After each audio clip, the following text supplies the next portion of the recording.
BPAG 172. So BPAG 172, governance issues and challenges.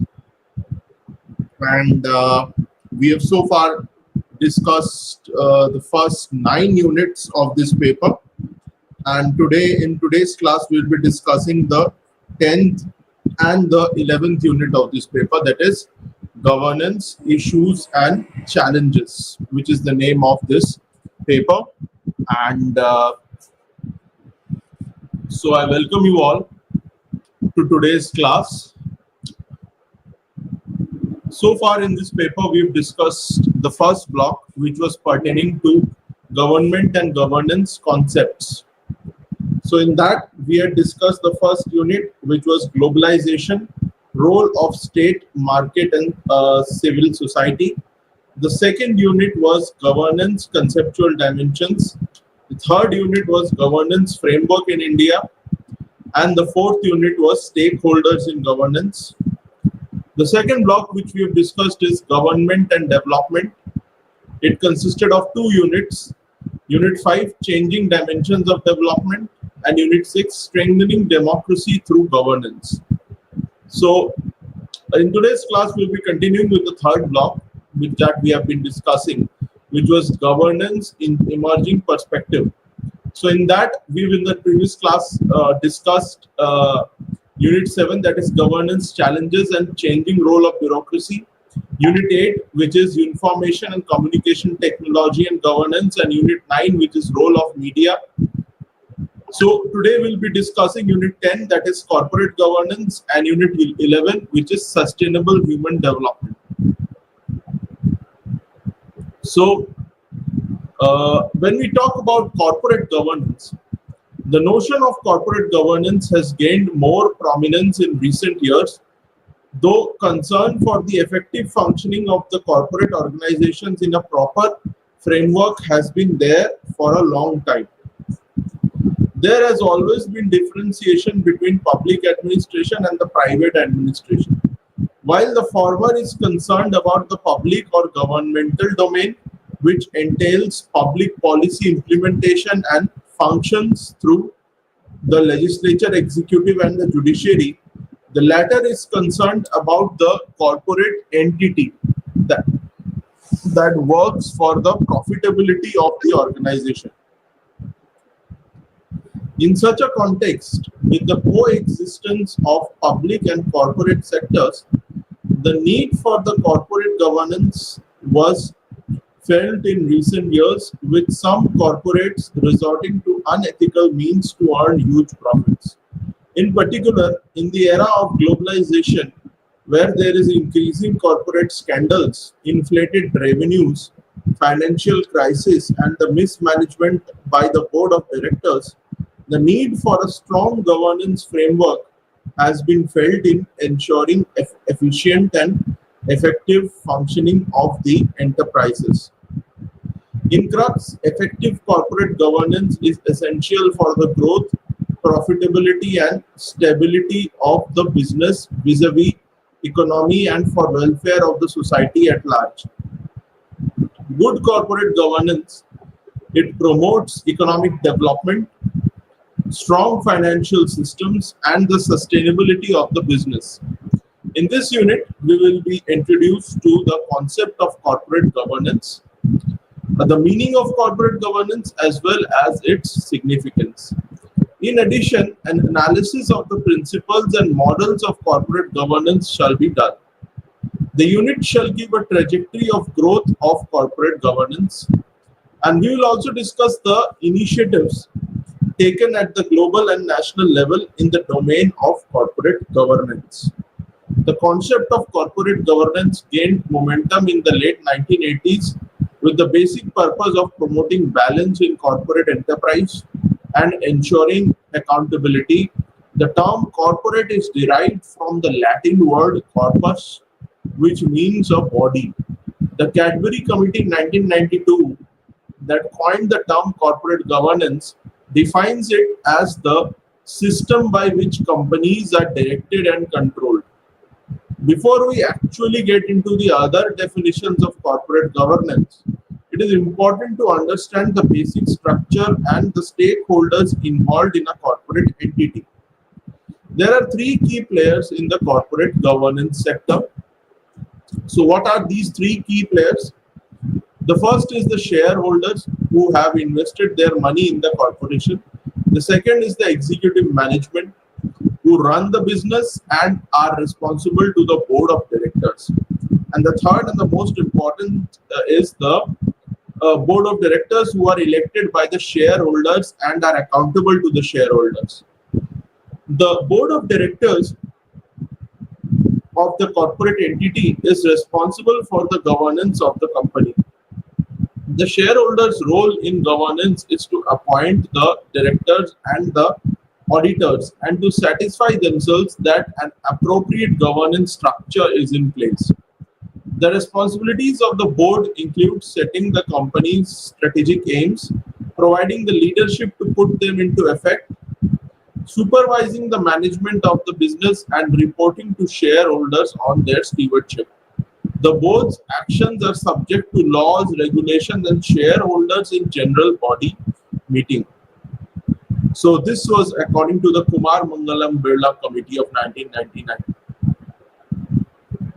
Thus, corporate governance is about the way the business is directed, monitored, and controlled to attain its goals and objectives.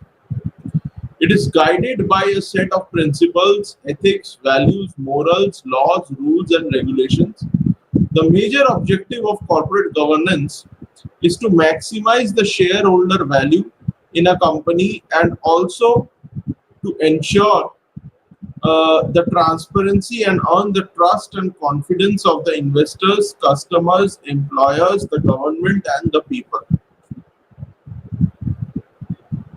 This is possible when there is transparency, openness, boldness, fairness, and justice.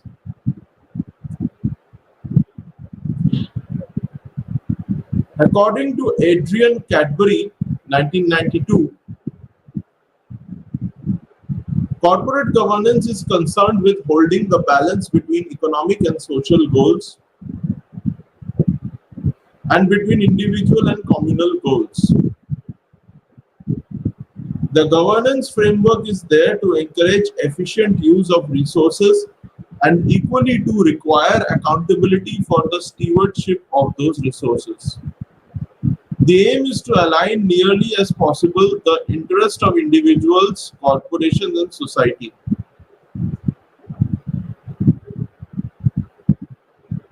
The incentive to corporations is to achieve their corporate aims and to attract investment.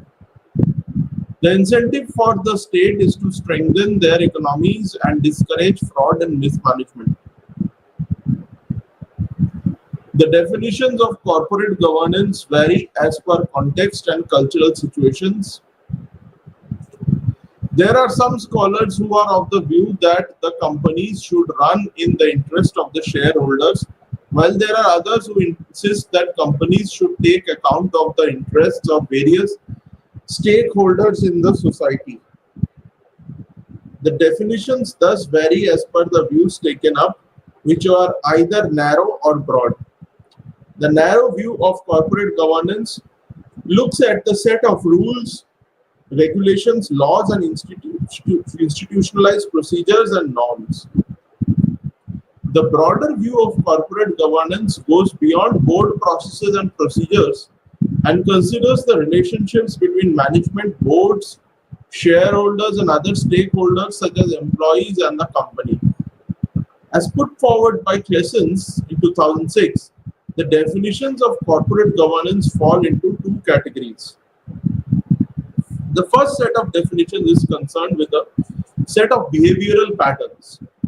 The actual behavior of corporations in terms of such measures as performance, efficiency, growth, financial structure, and treatment of shareholders and other stakeholders. The second set is concerned with the normative framework, the rules under which firms are operating, with the rules coming from such sources as the legal system, the judicial system, financial markets, and labor markets. In the Indian context, corporate governance is defined in the following ways. According to the Securities Exchange Board of India, SEBI, corporate governance is all about recognition by management about their role as corporate trustees and immutable rights of shareholders as they are the real owners of the company. It is all about dedication to carry out good business performance through uh, proper ethics and values by differentiating corporate and personal resources in the process of company management.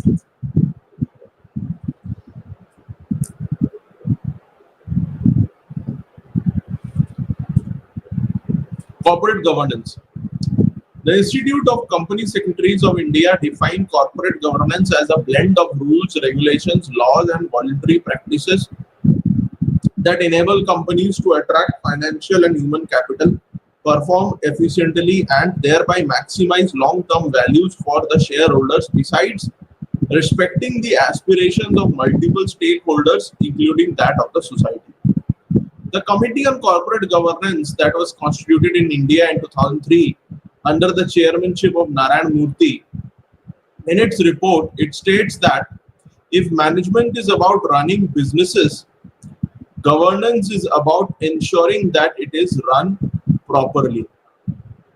It is important that the companies are properly governed and managed, as it is of great significance in recent times, not only to the business entity but also to the government, the various stakeholders, and the society at large. Corporate governance is necessary to bring clarity to the respective responsibilities of directors, company managers, the shareholders, and auditors, and enhance the accountability so as to strengthen trust in the corporate system vis-a-vis the capital market.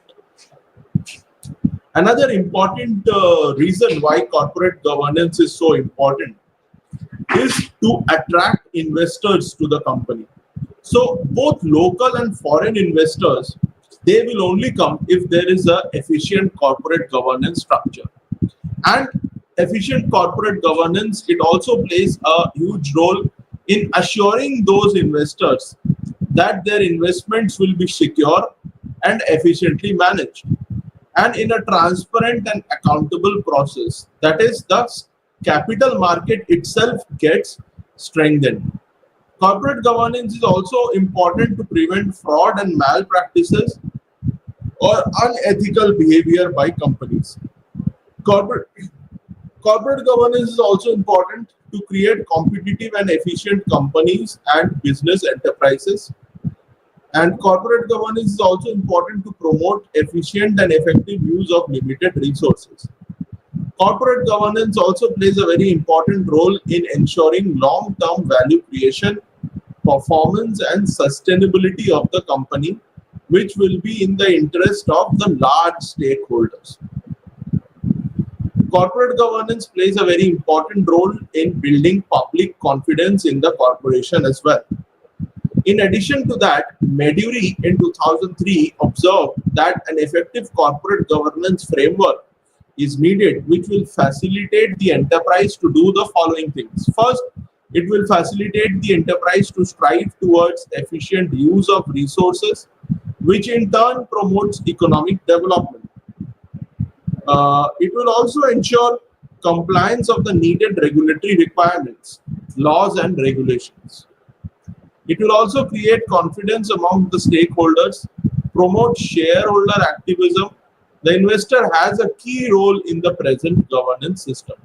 The faith and trust of the investor can be secured through information dissemination, participation, and transparency in activities of the enterprise, and to establish board of management's accountability to the enterprise, to the stakeholders, and to the society at large.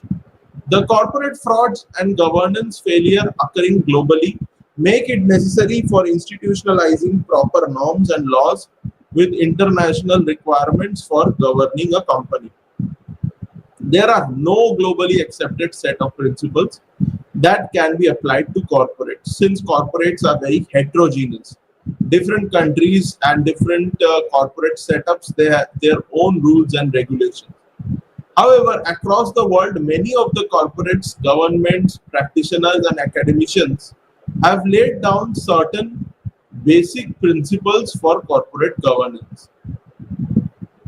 In other words, they are the guidelines based upon the ethics and values of the society for good corporate governance. In particular, the Organization for Economic Cooperation and Development (OECD) principles of corporate governance of 2004 is the benchmark for policymakers, investors, corporations, and other stockholders.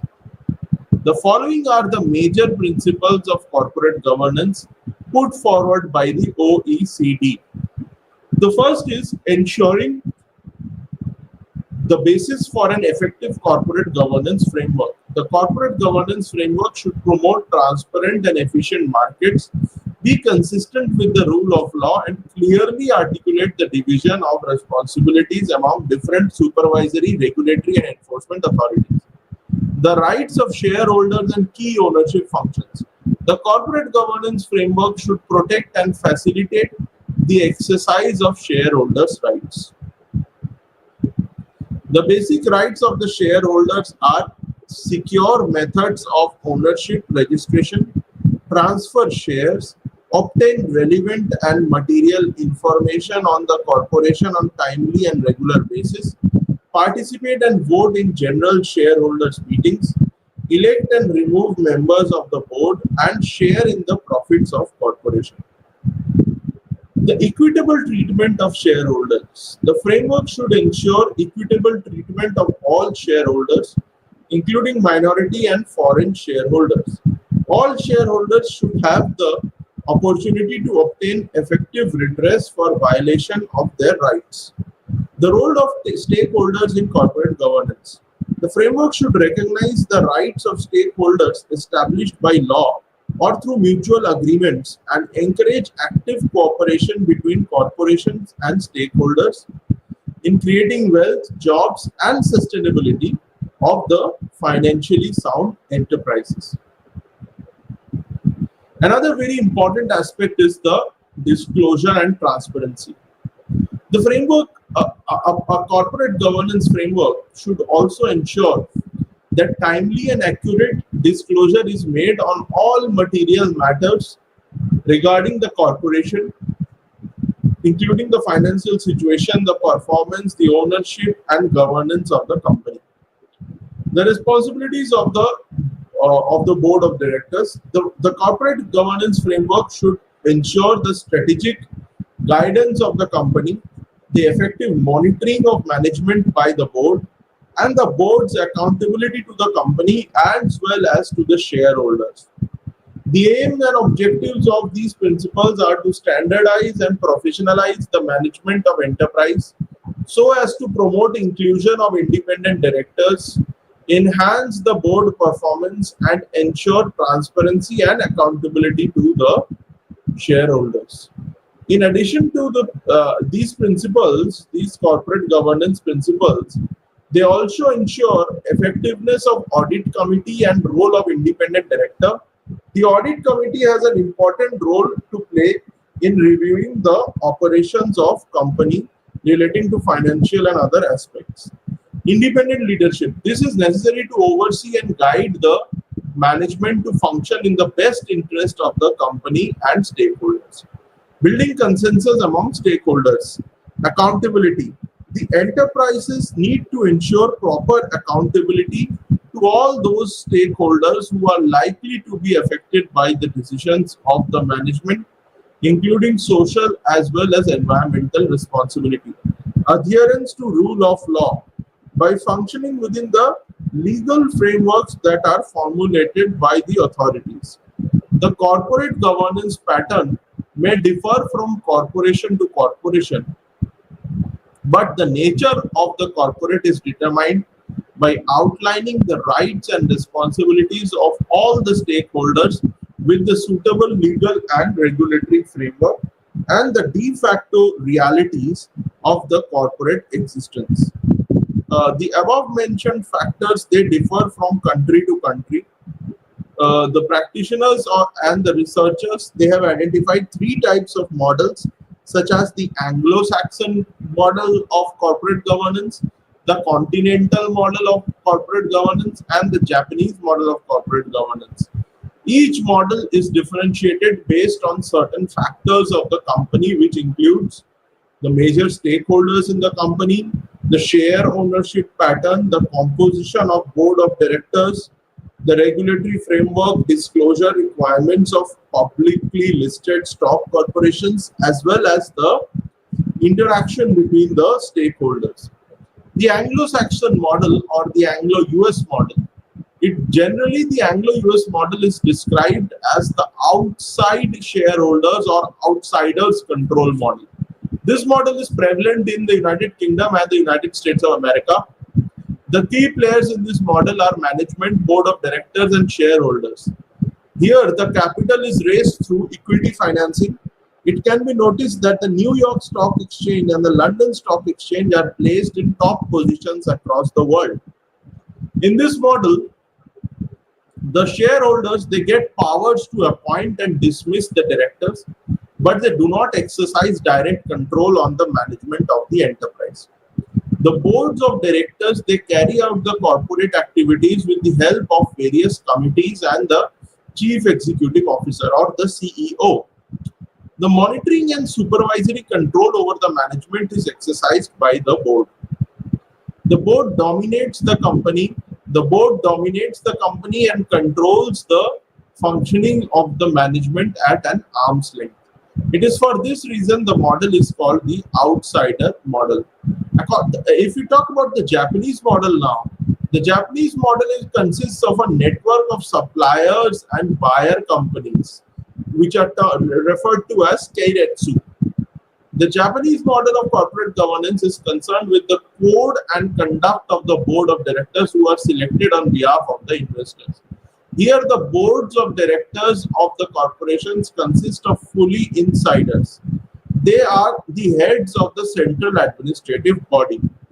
The board of directors is responsible for monitoring and controlling the activities of the organization so as to enable its effective management and protect the rights of investors.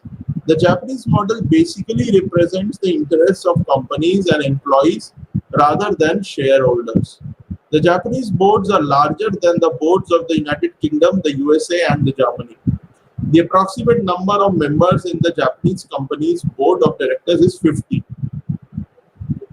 Next is the continental model, also referred to as the Franco-German model. The German model is different from the United Kingdom, US, and Japan models. However, some of the factors are similar to the model of Japan. For instance, in Germany, the long-term stakes of the corporations are held by the bank, which is similar to the Japanese model too, where the bank officials represent the stakes of the Japanese corporations. Similarly, both the German and the Japanese models have a two-tier system in managing their functioning. In Japan, the model consists of the general committee and the board of directors, whereas in Germany, the corporation consists of the management board and the supervisory board. As far as financial transactions are concerned, the German corporations prefer bank transaction instead of equity financing.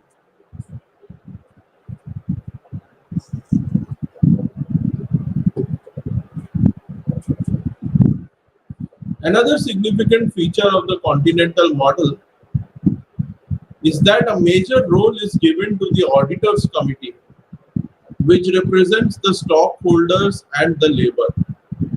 From the Anglo-Saxon, Japanese, and continental models, it can be observed that models are different from one country to the other, and sometimes even within the same country, the models are different from one corporation to the other. However, irrespective of the changes that are there in various models of corporate governance, there are some set of features that are followed in almost all models with minor variations. Some of the key components, as highlighted by Meduri in 2003, they include the following. The first is the shareholders, they elect the directors who represent them. So there is a sort of a represented station of the shareholders as well in the board of directors. The directors, they vote on key matters and adopt the majority decisions. Decisions are made in a transparent manner so that the shareholders and others, they can hold the directors accountable. The company adopts accounting standards to generate the information necessary for directors, investors, and other stakeholders to make decisions. The company's policies and practices, they adhere to applicable national, state, and local laws. The international scenario of corporate governance. At the global level, the late 1980s and late 1990s and the 1990s as well as the early 2000s, they had witnessed a major eruption of financial scandals by big corporations such as the Enron scandal, the WorldCom scandal, the Arthur Anderson scandal in US, and the Maxwell and Polypec scandals in UK. This had mooted the debates on the importance of corporate governance in general and the roles of board of directors in particular. It further led to the enactment of the Accounting Industry Reform Act, which was also referred to as the Sarbanes-Oxley Act of 2002, and the Code of Best Practices, that is the Cadbury Code of 1992 in the US and the UK respectively. The Sarbanes-Oxley Act had made a significant contribution in monitoring the operations of banks and other corporations more effectively in the US.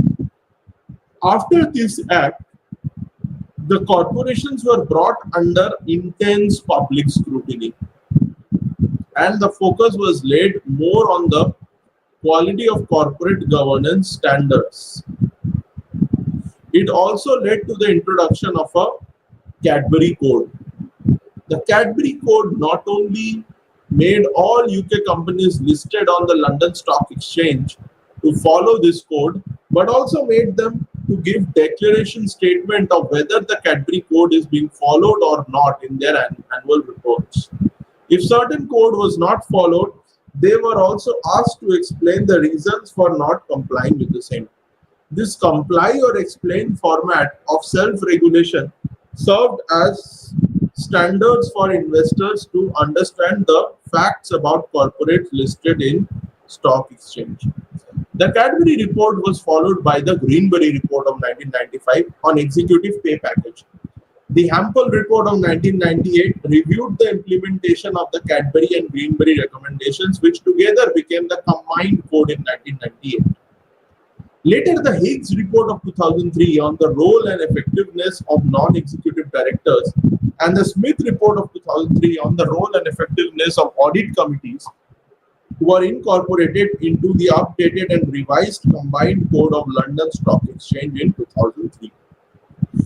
If you talk about the Indian scenario, in India, the evolution of corporate law has lineage to the colonial era, where several previous company legislations were structured based on parallel English legislations.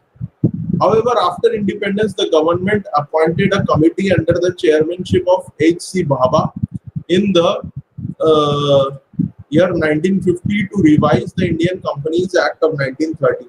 Based on the recommendations of this committee and the provisions of the English Companies Acts, the landmark Companies Act 1956 was introduced in the Indian Parliament. The Companies Act of 1956 came into force on 1st April 1956. It is the principal legal instrument which contains provisions regarding the role and functioning of the board of directors and governance of companies in India. Since its formulation, this act has undergone several amendments based on requirements. However, after deregulation, privatization and marketization as well as globalization, the LPG reforms of 1991, India has renewed its interest and realized the need for corporate governance in the country's corporate sector. Over the years, the government has come up with elaborate governance reforms for Indian companies based on the recommendations of a series of committees: the Kumar Mangalam Birla Committee of 1999, the Naresh Chandra Committee of 2002, the Narayan Murthy Committee of 2003, and the Adi Godrej Committee of 2012. The present corporate governance norms enshrined in the Companies Act, the Security Exchanges and Board of India listing agreement, and clause 49 of the listing agreement are the result of deliberations by these committees. So, yet another committee is the Uday Kotak Committee, which was formed in June 2017, has submitted its report in October 2017. This report has recommended major overhaul of corporate governance norms for listed companies. The Ministry of Corporate Affairs, the Confederation of Indian Industry (CII), the Securities and Exchange Board of India (SEBI), the Associated Chambers of Commerce and Industry (ASSOCHAM), Chartered Accountants of India and Institute of Companies Secretaries of India are the few organizations which are continuously playing a vital role in the development and implementation of corporate governance in India. Understanding the dynamic nature of market environment, that is national and international, investors' behavior and company characteristics, changing context and times, the above said organizations have been constituting various committees to recommend rules, regulations, and policies in the form of reports for good corporate governance practices. The reports of various committees helped a lot in streamlining the corporate governance framework in India. All these above committees, they broadly recommended various corporate governance measures such as size of board of management, its composition, members, qualifications, their remunerations, roles and responsibilities of board members, meeting procedure, role of chairman, functions, roles and responsibilities of the executive management of these companies, as well as the content of company's annual report to be submitted to the board members and other stakeholders, the roles, responsibilities and rights of the shareholders, the formation of remuneration committee, the constitution of audit committee in companies, auditor qualifications, content of company documents submitted for audit purpose, its independence and its assisting role in board of management, shareholder information, voluntary disclosure and transparency of information flow among all stakeholders, company performance, company's compliance with rules, regulations, laws, and more importantly, moral, ethical, and environmental compliance, risk management, independence of the board of management, etc. Thus, based on the major recommendations of some of these committees, there was a major overhaul of corporate governance in India, and many new modifications were made in the governance of corporate affairs in India at different points of time. The efforts towards ensuring better corporate governance aim at promoting independence of the board, its accountability to the stakeholders, transparency in its activities that lends credibility to the enterprise. So we have discussed the 10th unit, that was corporate governance. Now let us begin with the 11th unit, that is sustainable human development. Sustainable human development is a combination of two components: sustainable development and human development. Sustainable human development is a desirable objective that aims to be socially inclusive, bring about socio-economic prosperity and intergenerational equity. A working definition of sustainable human development refers to equitable human and social development, maintaining environmental integrity and ensuring that these conditions also be attainable for future generations. At the Advanced Consortium on Cooperation, Conflict and Complexity, AC4, Columbia University, four propositions have been presented to identify the purpose of sustainable human development. According to this, sustainable human development involves the prevention of deprivation of basic human needs, the promotion of individual development, equity and the opportunity for people to define and pursue individual values alone and within social groupings and organizations of varying sizes and scope, the safeguarding of public, social, and environmental goods over time and across locations, and resolving conflicts between competing interests and needs through the creation of cooperative, social, political, economic, and environmental institutions. Theoretically, it is possible to combine sustainable development and human development. In reality, there remains a wide chasm between environmental sustainability and human development. There have been past attempts to reconcile the two concepts. For example, indices for environmental sustainability, such as Environmental Performance Index, Environmental Vulnerability Index, and the Environmental Sustainability Index, which evaluate the socioeconomic and ecological aspects of sustainability. The indices for human development, such as Human Development Index, the Global Peace Index, and the World Happiness Report, assess the various aspects of human well being. However, the absence of a unified theoretical framework precluded foolproof development of the concept of sustainable human development. Beagle Hole in 2015 noted that fundamental challenges to sustainable human development were mainly the inequitable distribution of global wealth, population growth, and environmental depletion. While the Millennium Development Goals and Sustainable Development Goals provided what needed to be achieved, they did not tell how to achieve those goals for the realization of sustainable human development. The concept of sustainable development is a combination of two separate terms, sustainable and development. Clubbing the two words, it transforms into a powerful concept which promises development that is sensitive to the state of environment as well as its impact on present and future generations and contributing to its sustenance in the long run. Prior to the concept of sustainable development, environmental concerns were viewed in terms of limits to growth at the United Nations Conference on Environment and Development held in Stockholm in Sweden in 1972. The shift from limits to growth to sustainable development came after a period of 20 years at the United Nations Conference on Environment and Development (UNCED) or the Earth Summit hosted in Rio de Janeiro in Brazil in 1992, which is also called the first United Nations Framework Convention on Climate Change (UNFCCC). However, the World Commission on Environment and Development (WCED) had already presented their definition of sustainable development in their report Our Common Future in 1987. Also known as the Brundtland Report, it spelled out sustainable development as development which meets the needs of the present without compromising the ability of future generations to meet their own needs. As a result, it gave weightage to environmental, economic, and social dimensions of sustainable development. Furthermore, the Brundtland Report proposed 8 objectives of sustainable development: reviving growth, changing the quality of growth, meeting essential needs for jobs, food, energy, water, and sanitation, ensuring a sustainable level of population, conserving and enhancing resource base, reorienting technology and managing risk, merging environment and economics in decision making, and reorienting international economic relations.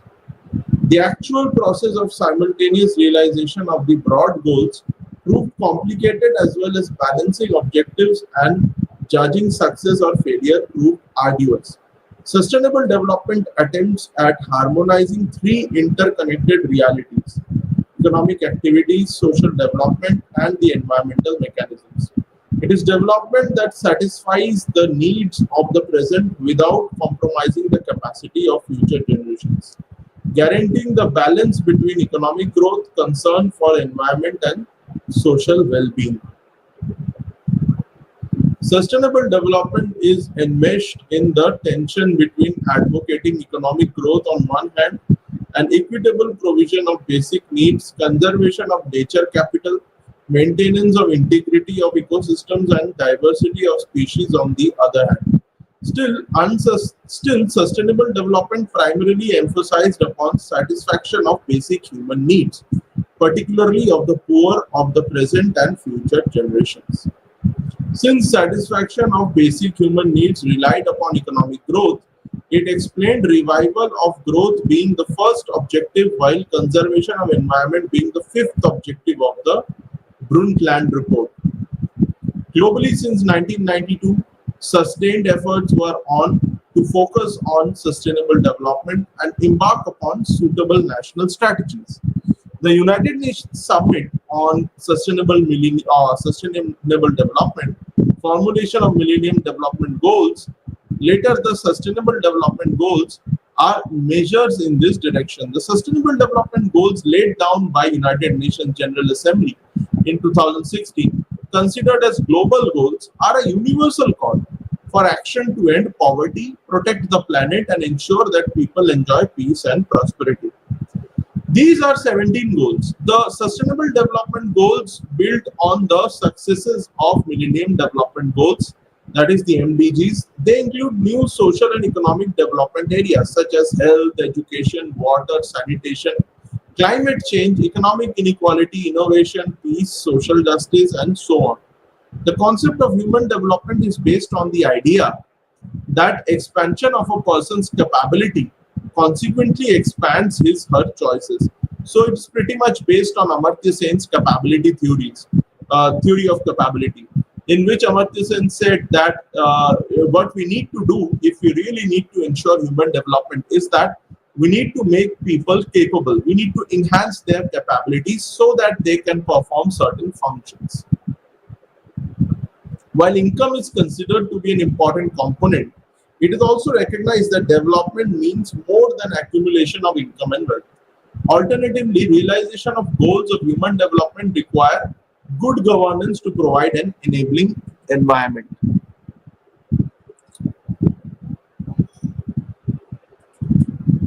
The United Nations Development Programme, or UNDP, it brings out human development reports that indicate the parameters of human well-being examined from various perspectives in different countries of the world.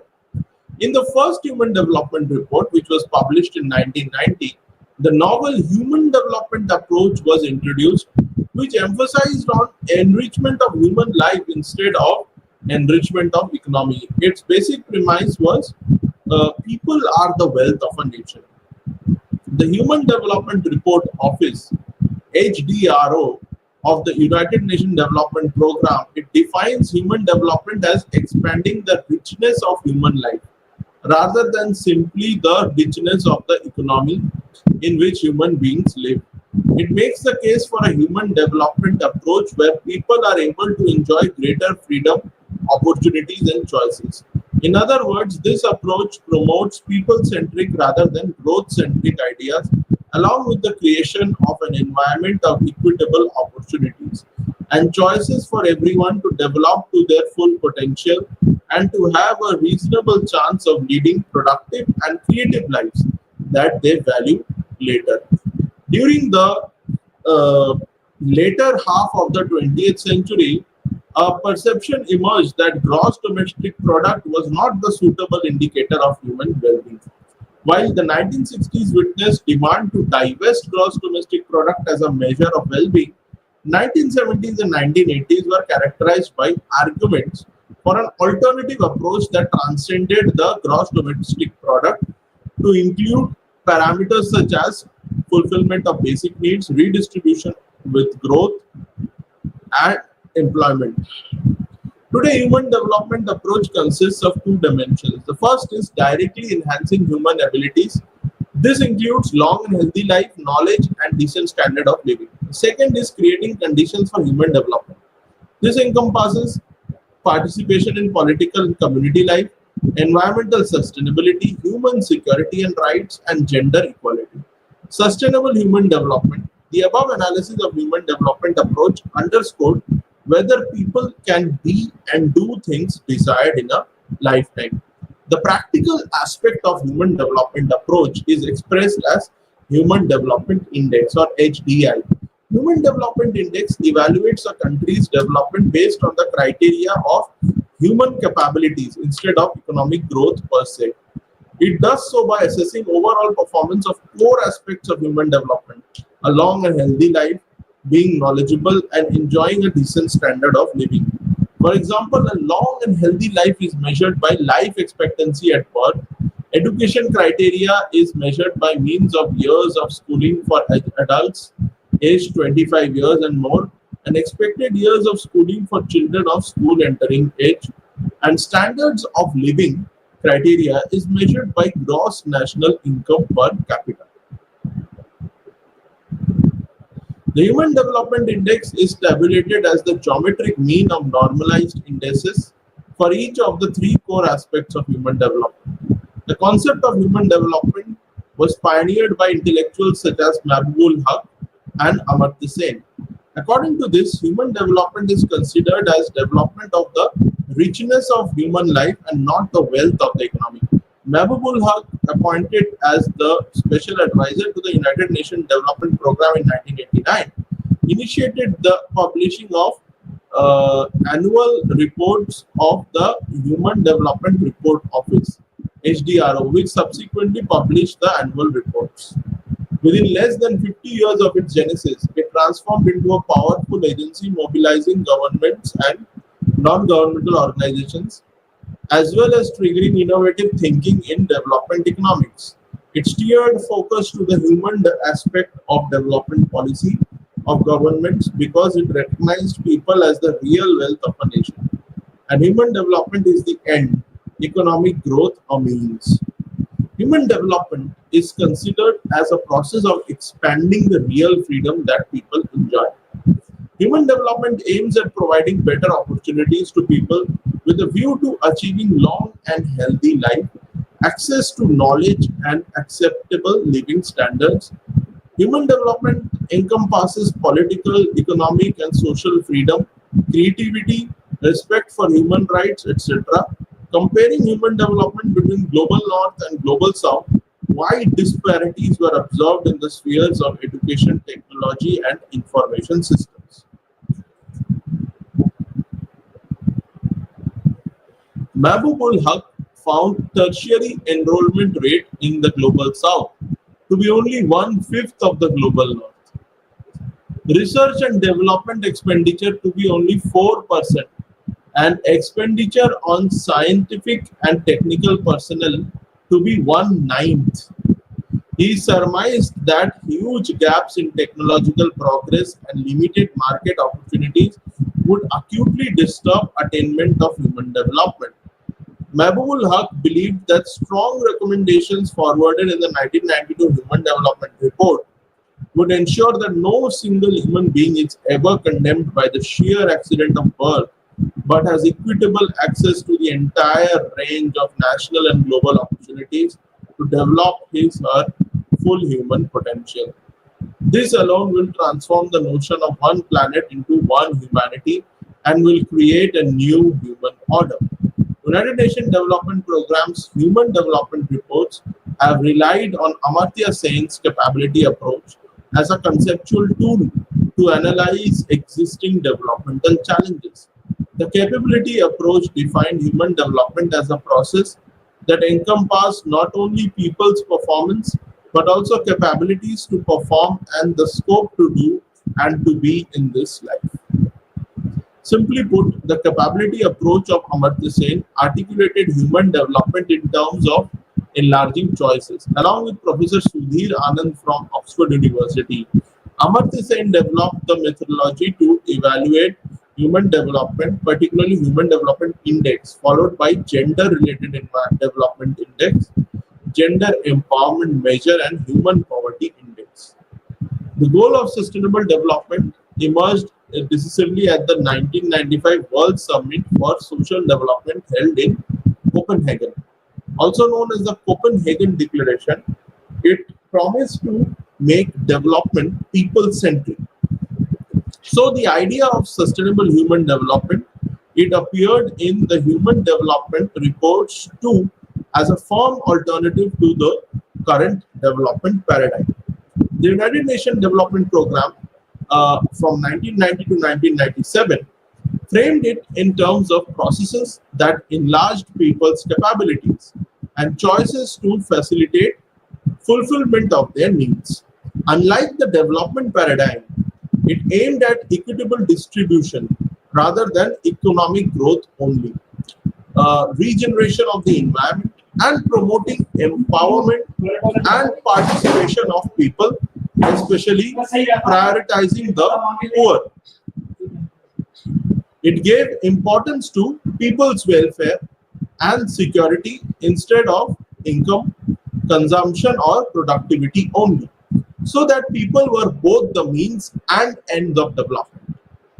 So, the attainment of the objective of sustainable human development, they rested upon sound governance, equity, sincere North-South partnerships, and active involvement and empowerment of the downtrodden sections of society.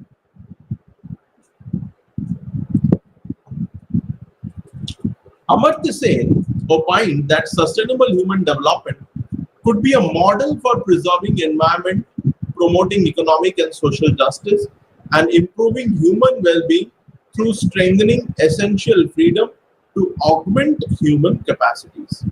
Amartya Sen's capability approach refuted his earlier conception of well-being as consumption-generated utility. Instead, it dwelt upon personal situation which was viewed with sympathy or concern. That is, a person's standard of living manifested by the ability to achieve all the objectives that he or she had the reasons to choose.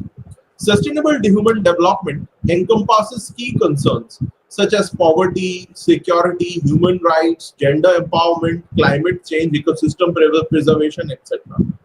It requires policy measures promoting inclusive growth, expansion of productive employment, microfinance, financial inclusion, and pro-poor economic policies. In India, the Mahatma Gandhi National Rural Employment Guarantee Act, or the MNREGA, is in this direction only. Globally, many schemes have been initiated to promote sustainable human development. Now, when we talk about sustainable human development, while development is not new to humanity, it started garnering attention only in the 1990s, marked by the end of the Cold War, accompanied by the dismal performance of structural adjustment and stabilization programs, and the research for a holistic definition of development that went beyond economic growth. Inclusion of human rights was one of the means to redefine development. While opinions prevailed that human rights should be mainstreamed into development, there was little clarity on the methods to achieve the same. Initially, the role of rights in the development discourse was perceived in the form of right to development. The idea was floated in 1972 in the backdrop of debates on the new international economic order. The right to development encapsulated both political legitimacy and ethical authority, assisting third world countries to justify their combined demand for equitable resource distribution and political and civil human rights. So earlier it was during the Cold War era, the world was categorized into the first world, second world, and third world. However, now the world is categorized into the global north and the global south. So there has been a demand on behalf of the global south for equitable resource distribution and for political and human rights at par with the global north. That is why we've seen organizations, multilateral organizations like the G20, they have raised these demands on behalf of the global south. So it also became the pivot in the third world countries' struggle to make the United Nations General Assembly adopt the right to development. So when it was finally adopted in 1986, the United Nations General Assembly resolution read as the right to development is an inalienable human right, by virtue of which every human person and all the people, they are entitled to participate in, contribute to, and enjoy economic, social, cultural, and political development, in which all human rights and fundamental freedoms can be fully realized. So, when we talk about sustainable human development, while development is not new to humanity, it started garnering attention only in the 1990s, marked by the end of the Cold War, accompanied by the dismal performance of structural adjustment and stabilization programs, and research for a holistic definition of development that went beyond economic growth. The inclusion of human rights was one of the means to redefine development. While opinions prevailed that human rights should be mainstreamed into development, there was little clarity on the methods to achieve the same. Initially, the role of rights in the development discourse was perceived in the form of right to development. The idea was floated in 1972 in the backdrop of debates on the new international economic order. The right to development encapsulated both political legitimacy and ethical authority, assisting third world countries to justify their combined demand for equitable resource distribution and political and civil rights, human rights. It also became the pivot in the third world countries' struggle to make the United Nations General Assembly adopt right to development. When it was finally adopted in 1986, the United Nations General Assembly resolution read as the right to development is an inalienable human right by virtue of which every human person and all people are entitled to participate in, contribute to, and enjoy economic, social, cultural, and political development in which all human rights and fundamental freedoms can be fully realized. So, the United Nations Development Program, it framed sustainable human development or human development in terms of processes that enlarged people's capabilities and choices to facilitate fulfillment of their needs.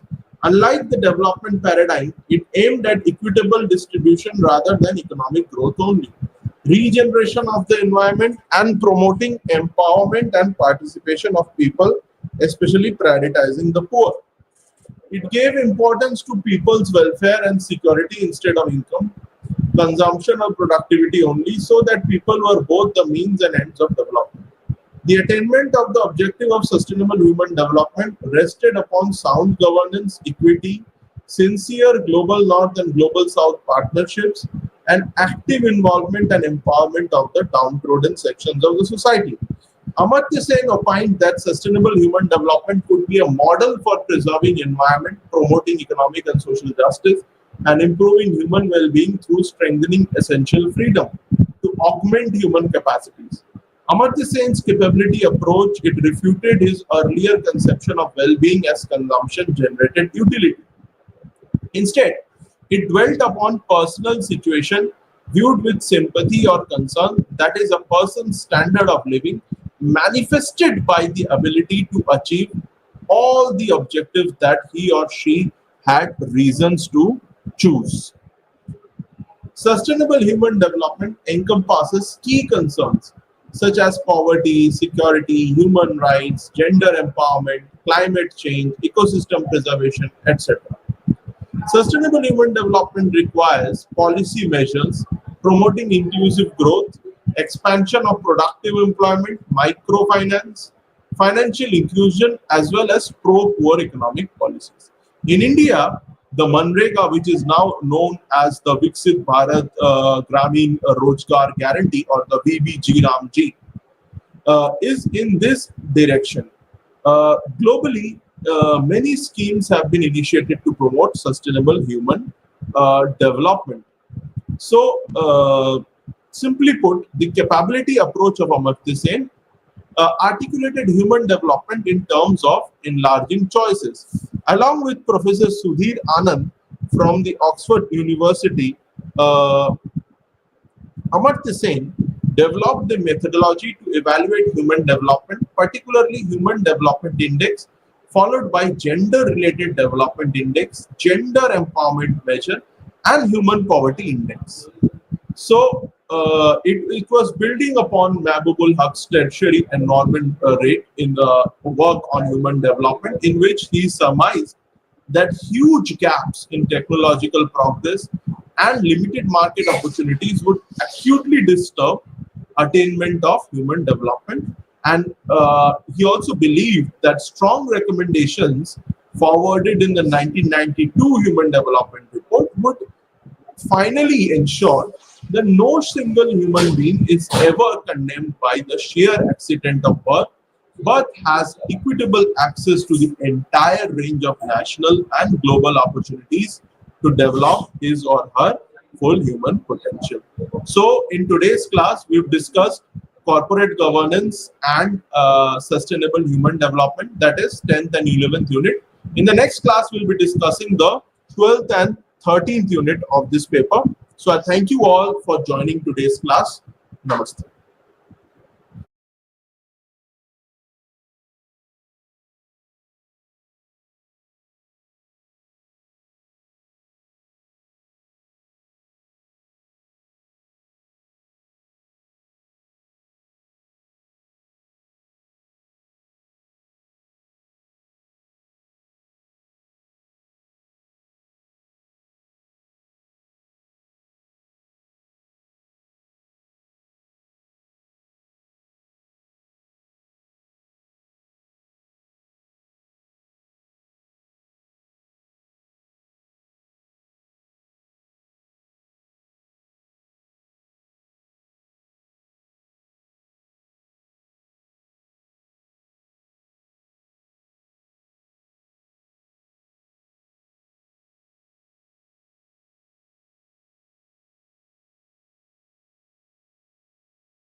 নমস্কাৰ ছাত্ৰ ছাত্ৰীসকল, আজি আলোচনাৰ বিষয় হ'ল ব্ৰিটিছৰ সময়ত ভাৰতৰ প্ৰশাসনিক ব্যৱস্থা কেনেকুৱা আছিল, ব্ৰিটিছ এডমিনিষ্ট্ৰেটিভ চিষ্টেম। এই চেপ্টাৰত আমি কি পঢ়িম? প্ৰথমত পঢ়িব লাগিব স্ট্ৰাকচাৰ, ব্ৰিটিছে কেনেকুৱা প্ৰশাসনিক ব্যৱস্থাৰ এটা সূচী বনাইছিল, সেইখিনি পঢ়িব লাগিব। তাৰ লগত পঢ়িব লাগিব উদ্দেশ্যসমূহ, ব্ৰিটিছ প্ৰশাসনিক ব্যৱস্থাৰ উদ্দেশ্য, ইষ্ট ইণ্ডিয়া কোম্পানীৰ বিষয়ে পঢ়িব লাগিব।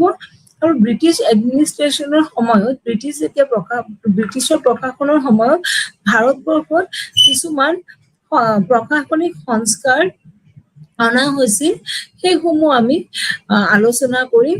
যেনে মৰলে মিণ্টো সংস্কাৰ, মন্টেগু চেমছফোৰ্ড সংস্কাৰ, প্ৰদেশসমূহত দ্বৈত শাসন সংস্কাৰ, ভাৰত চৰকাৰ আইন, তাৰপিছত সৰ্বভাৰতীয় ফেডাৰেশ্যন, সংযুক্ত ৰাজ্য আৰু প্ৰাদেশিক স্বায়ত্তশাসন, এইখিনি আমি পঢ়িম। তাৰ লগতে পঢ়িব লাগিব ব্ৰিটিছসকলে ভাৰতৰ প্ৰশাসনিক ব্যৱস্থাত কিছুমান বৈশিষ্ট্য আনিছিল, যেনেকুৱা কেন্দ্ৰীকৃত প্ৰশাসন, প্ৰাদেশিক চৰকাৰ, স্থানীয় চৰকাৰী গাঁথনি, আইনৰ শাসন, অসামৰিক সেৱা, সেইসমূহ আমি আজিৰ আলোচনাৰ বিষয় হিচাপে বাছি লৈছো আৰু আলোচনাৰ বিষয় হিচাপে আমি আজি পঢ়িম। প্ৰথমতে ছাত্ৰ ছাত্ৰীসকল, আমি এই ব্ৰিটিছৰ যিটো প্ৰশাসনিক ব্যৱস্থা, যোৱাকালি মই মধ্যযুগৰ যিটো প্ৰশাসনিক ব্যৱস্থা আছিল আমাৰ মোগলৰ সময়ত, সেইখিনি আলোচনা কৰিছিলো। ব্ৰিটিছৰ সময়ৰ প্ৰশাসনিক ব্যৱস্থাৰ উদ্দেশ্যসমূহ কি?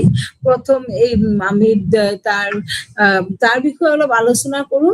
যে ইষ্ট ইণ্ডিয়া কোম্পানীৰ প্ৰশাসনিক গাঁথনি ব্যাখ্যা কৰিব লাগিব। তোমালোকে সকলোৱে জানা, ইষ্ট ইণ্ডিয়া কোম্পানী প্ৰথম ভাৰতবৰ্ষত আহিছিল ব্যৱসায় বাণিজ্য কৰিবৰ কাৰণে। তেওঁলোকৰ বিষয়ে আমি আজি অলপ আলোচনা কৰিম। তাৰপিছত আমাৰ আলোচনাৰ বিষয় হ'ব 1858 চনৰ পৰা 1935 চনৰ ভিতৰত ব্ৰিটিছ প্ৰশাসনে গ্ৰহণ কৰা কিছুমান গুৰুত্বপূৰ্ণ সংস্কাৰ। সেই সংস্কাৰসমূহ আমি আলোচনা কৰিম।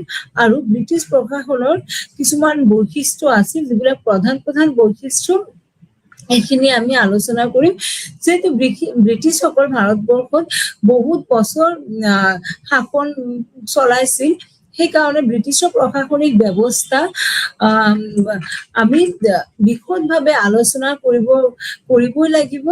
আৰু ব্ৰিটিছসকলৰ পিছতে ভাৰতবৰ্ষত আমাৰ এতিয়া যে আমি সংবিধান বা আমাৰ যিটো প্ৰশাসনিক ব্যৱস্থা, আমি ডেমক্ৰেচি, গণতন্ত্ৰ শাসন ব্যৱস্থা গ্ৰহণ কৰিছো। সেইকাৰণে ব্ৰিটিছৰ প্ৰথম আমি অলপ আলোচনা কৰো ইষ্ট ইণ্ডিয়া কোম্পানীৰ বিষয়ে। ব্ৰিটিছসকল প্ৰথমত ভাৰতবৰ্ষত ব্যৱসায়িক নিগমৰ অধীনত ব্যৱসায় কৰিবলৈ আহিছিল। 1600 শতিক খ্ৰীষ্টাব্দত ব্ৰিটিছ ৰাজমুকুটে এদল বণিকক ভাৰতত ব্যৱসায় কৰাৰ কাৰণে একচেটিয়া অধিকাৰ প্ৰদান কৰিছিল, আৰু যাৰ ফলত অৱশেষত কোম্পানীটোৰ প্ৰতিষ্ঠা হয়। আৰু কোম্পানীটো এটা ব্যৱসায়িক নিগম হিচাপে ভাৰতত প্ৰৱেশ কৰিছিল। আৰু 1765 চনলৈ তেওঁ তেনেদৰেই আছিল। তাৰপিছত ব্ৰিটিছ সেই সময়ত মোগলৰ সাম্ৰাজ্য ভাৰতত আছিল। মোগলসকলৰ প্ৰশাসনিক ব্যৱস্থা মোগলসকলৰ হাতত আছিল, কিন্তু মোগলৰ সাম্ৰাজ্য লাহে লাহে তেতিয়া পতন হয়। তাৰপিছত ব্যৱসায়িক যিটো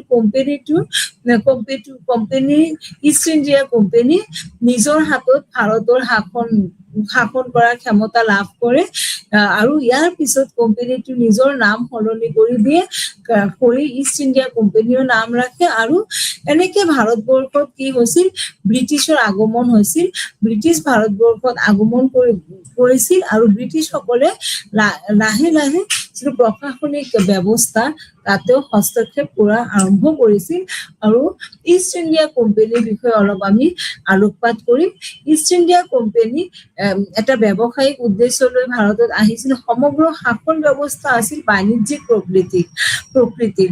তেওঁলোকৰ প্ৰধান উদ্দেশ্যই আছিল ভাৰতবৰ্ষত ব্যৱসায় কৰা আৰু তেওঁলোকৰ কেনেকে লাভ হয়, তাৰ মুনাফা হয়, সেই উদ্দেশ্যে তেওঁলোকে যি প্ৰশাসনিক ব্যৱস্থা গ্ৰহণ কৰিছিল আৰু গভৰ্ণৰৰ নেতৃত্বত এখন পৰিষদ আছিল, য'ত তেওঁৰ হাতত বিধায়নী আৰু কাৰ্যবাহী ক্ষমতা অৰ্পণ কৰা হৈছিল।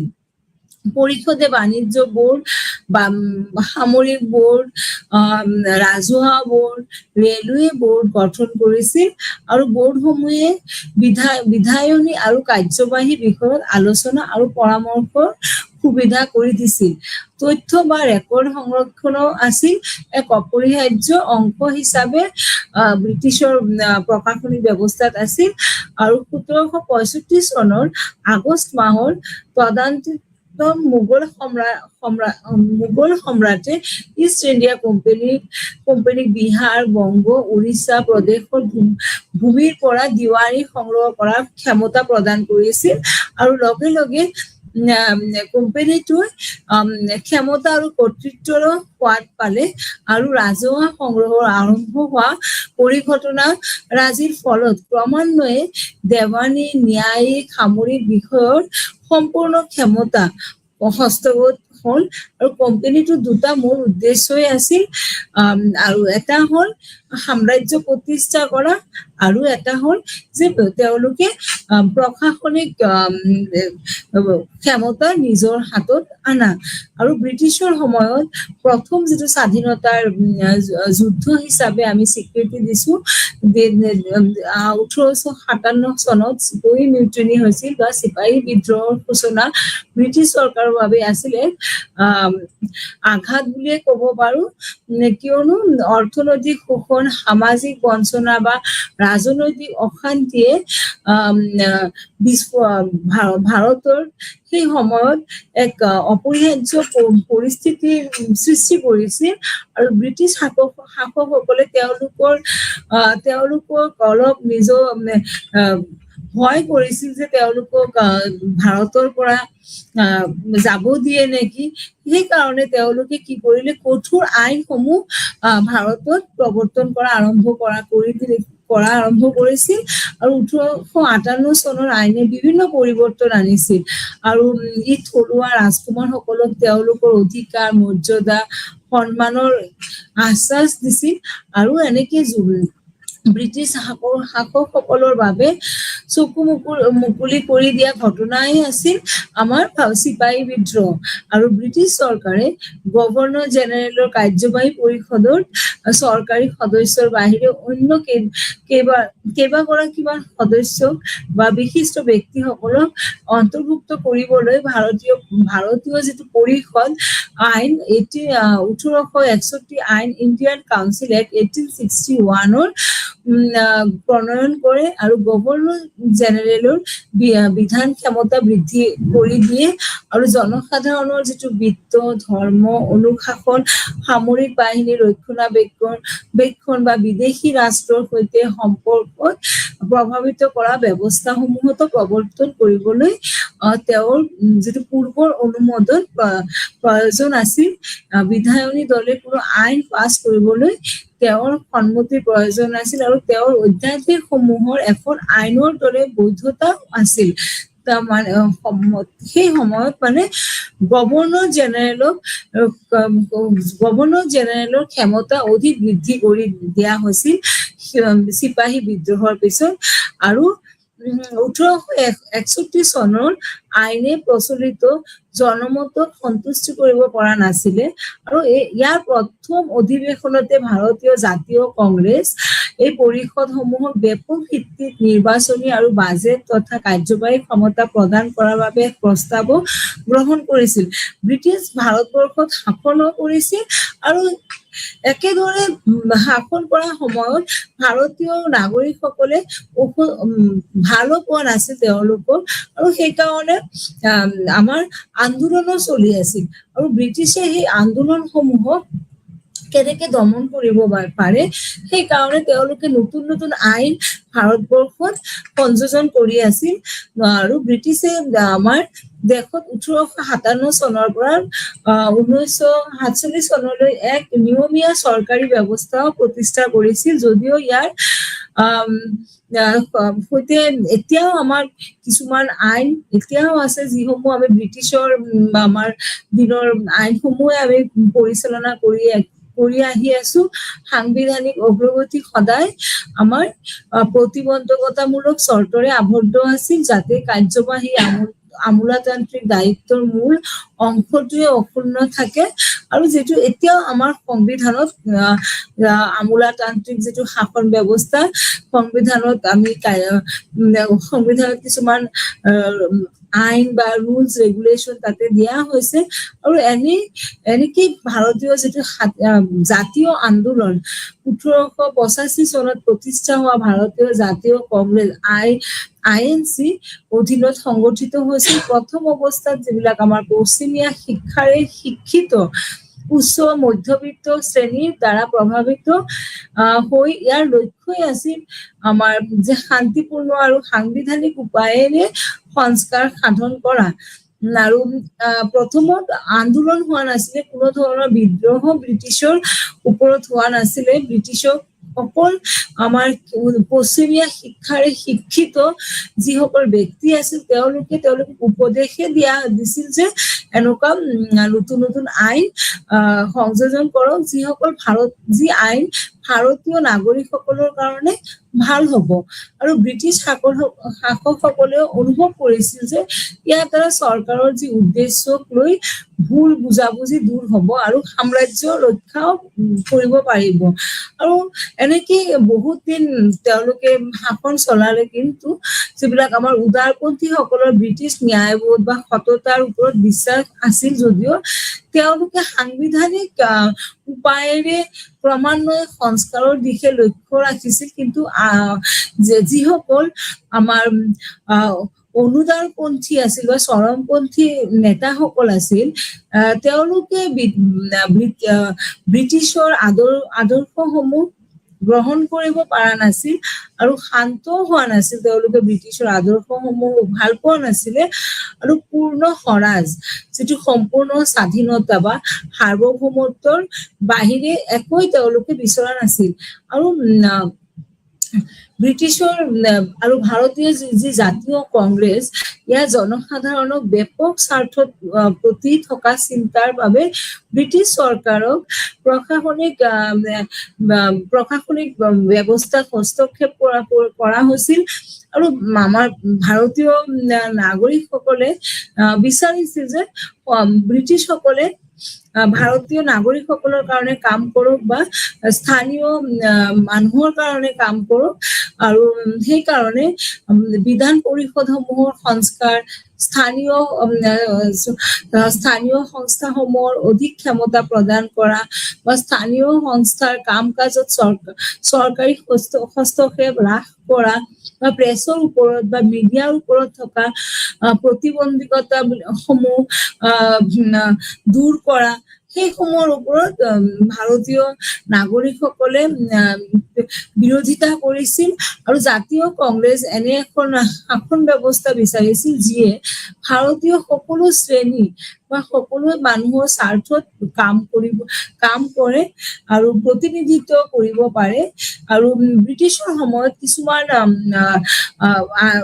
আমাৰ প্ৰশাসনিক সংস্কাৰ হৈছিল সেইসমূহ আমি পঢ়িব লাগিব যেনেকে মন্টে চেমফৰ্ড সংস্কাৰ 1919 সেই সময়ত এই সংস্কাৰৰ জৰিয়তে কি প্ৰশাসনিক বা আমোলাতন্ত্ৰত কি পৰিৱৰ্তন অনা হৈছিল 1919 চনত বা 1919 চনত মন্টে চেমফৰ্ড সংস্কাৰ তিনিটা গুৰুত্বপূৰ্ণ ভিত্তিৰ ওপৰত প্ৰতিষ্ঠা হৈছিল প্ৰথমতে স্থানীয় চৰকাৰৰ ক্ষেত্ৰত জনপ্ৰিয় নিয়ন্ত্ৰণ প্ৰতিষ্ঠা কৰিব লাগিব দ্বিতীয়তে তেওঁলোকৰ এই সংস্কাৰত আছিল প্ৰাদেশিক চৰকাৰসমূহক জনসাধাৰণৰ প্ৰতি দায়বদ্ধ কৰিব লাগিব আৰু তৃতীয়তে ব্ৰিটিছ সংসদ বা ৰাজ্যিক সচিবে প্ৰয়োগ কৰা নিয়ন্ত্ৰণ শিথিল কৰিব লাগিব।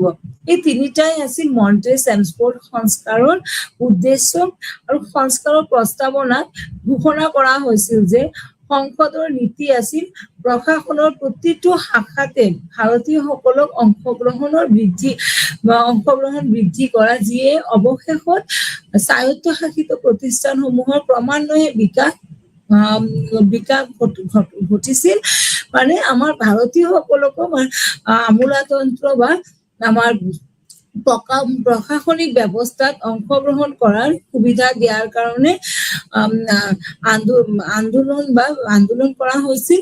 আৰু ব্ৰিটিছ ভাৰতত এখন দায়িত্বশীল চৰকাৰৰ প্ৰগতিশীল উপলব্ধিৰ প্ৰয়োজনীয়তাৰ বাবে এইটো কৰা হৈছিল যে যাতে ভাৰতবৰ্ষত ব্ৰিটিছ অকল ব্যৱসায় কৰিব আহিছে সেই মনোবৃত্তিত কাম নকৰে, যে ভাৰতীয় নাগৰিকসকলকো তেওঁলোকে চাব।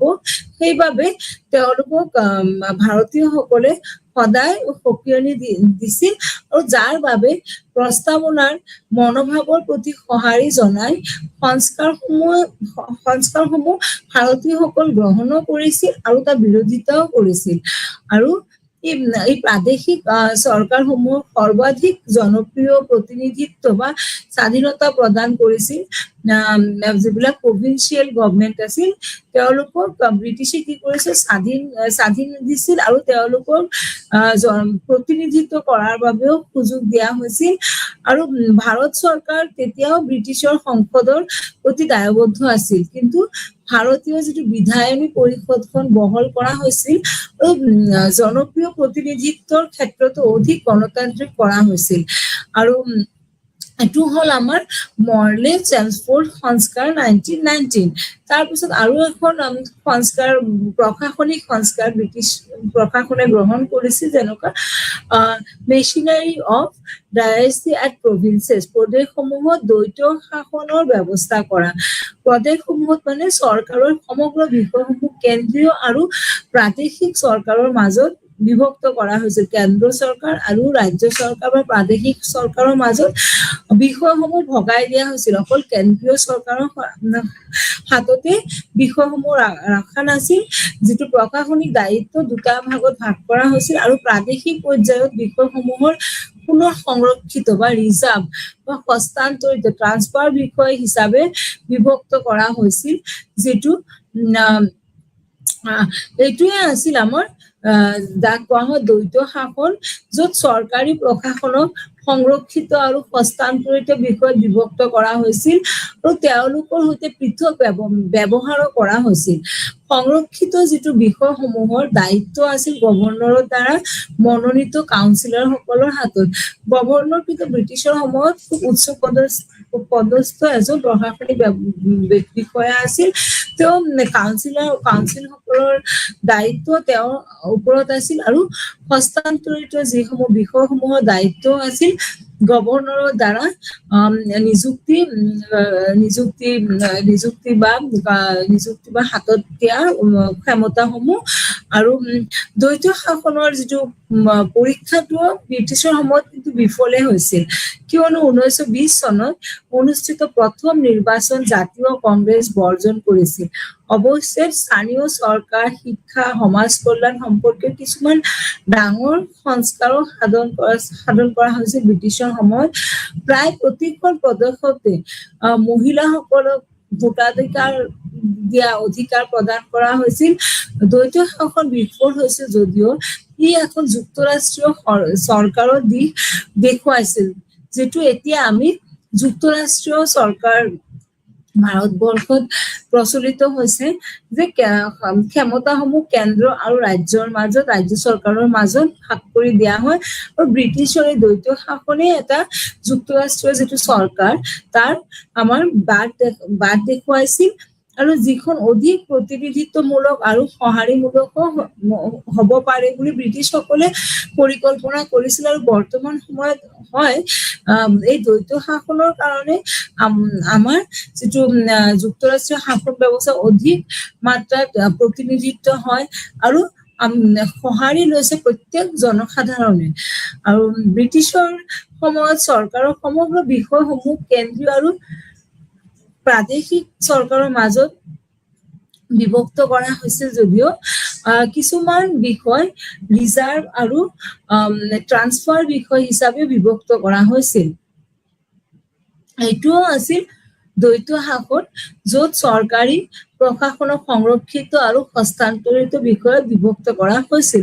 আৰু দ্বৈত শাসনৰ পিছত ব্ৰিটিছসকলে আমাৰ যিটো আটাইতকৈ গুৰুত্বপূৰ্ণ আইন ভাৰত চৰকাৰ আইন 1935 প্ৰচলন কৰিছিল। 1935 চনৰ আইনে প্ৰাদেশিক স্বায়ত্ত শাসনৰ লগতে কেন্দ্ৰত এক সৰ্বভাৰতীয় যুক্তৰাষ্ট্ৰীয় অল ইণ্ডিয়া ফেডাৰেশ্যন প্ৰস্তাৱ আগবঢ়াইছিল।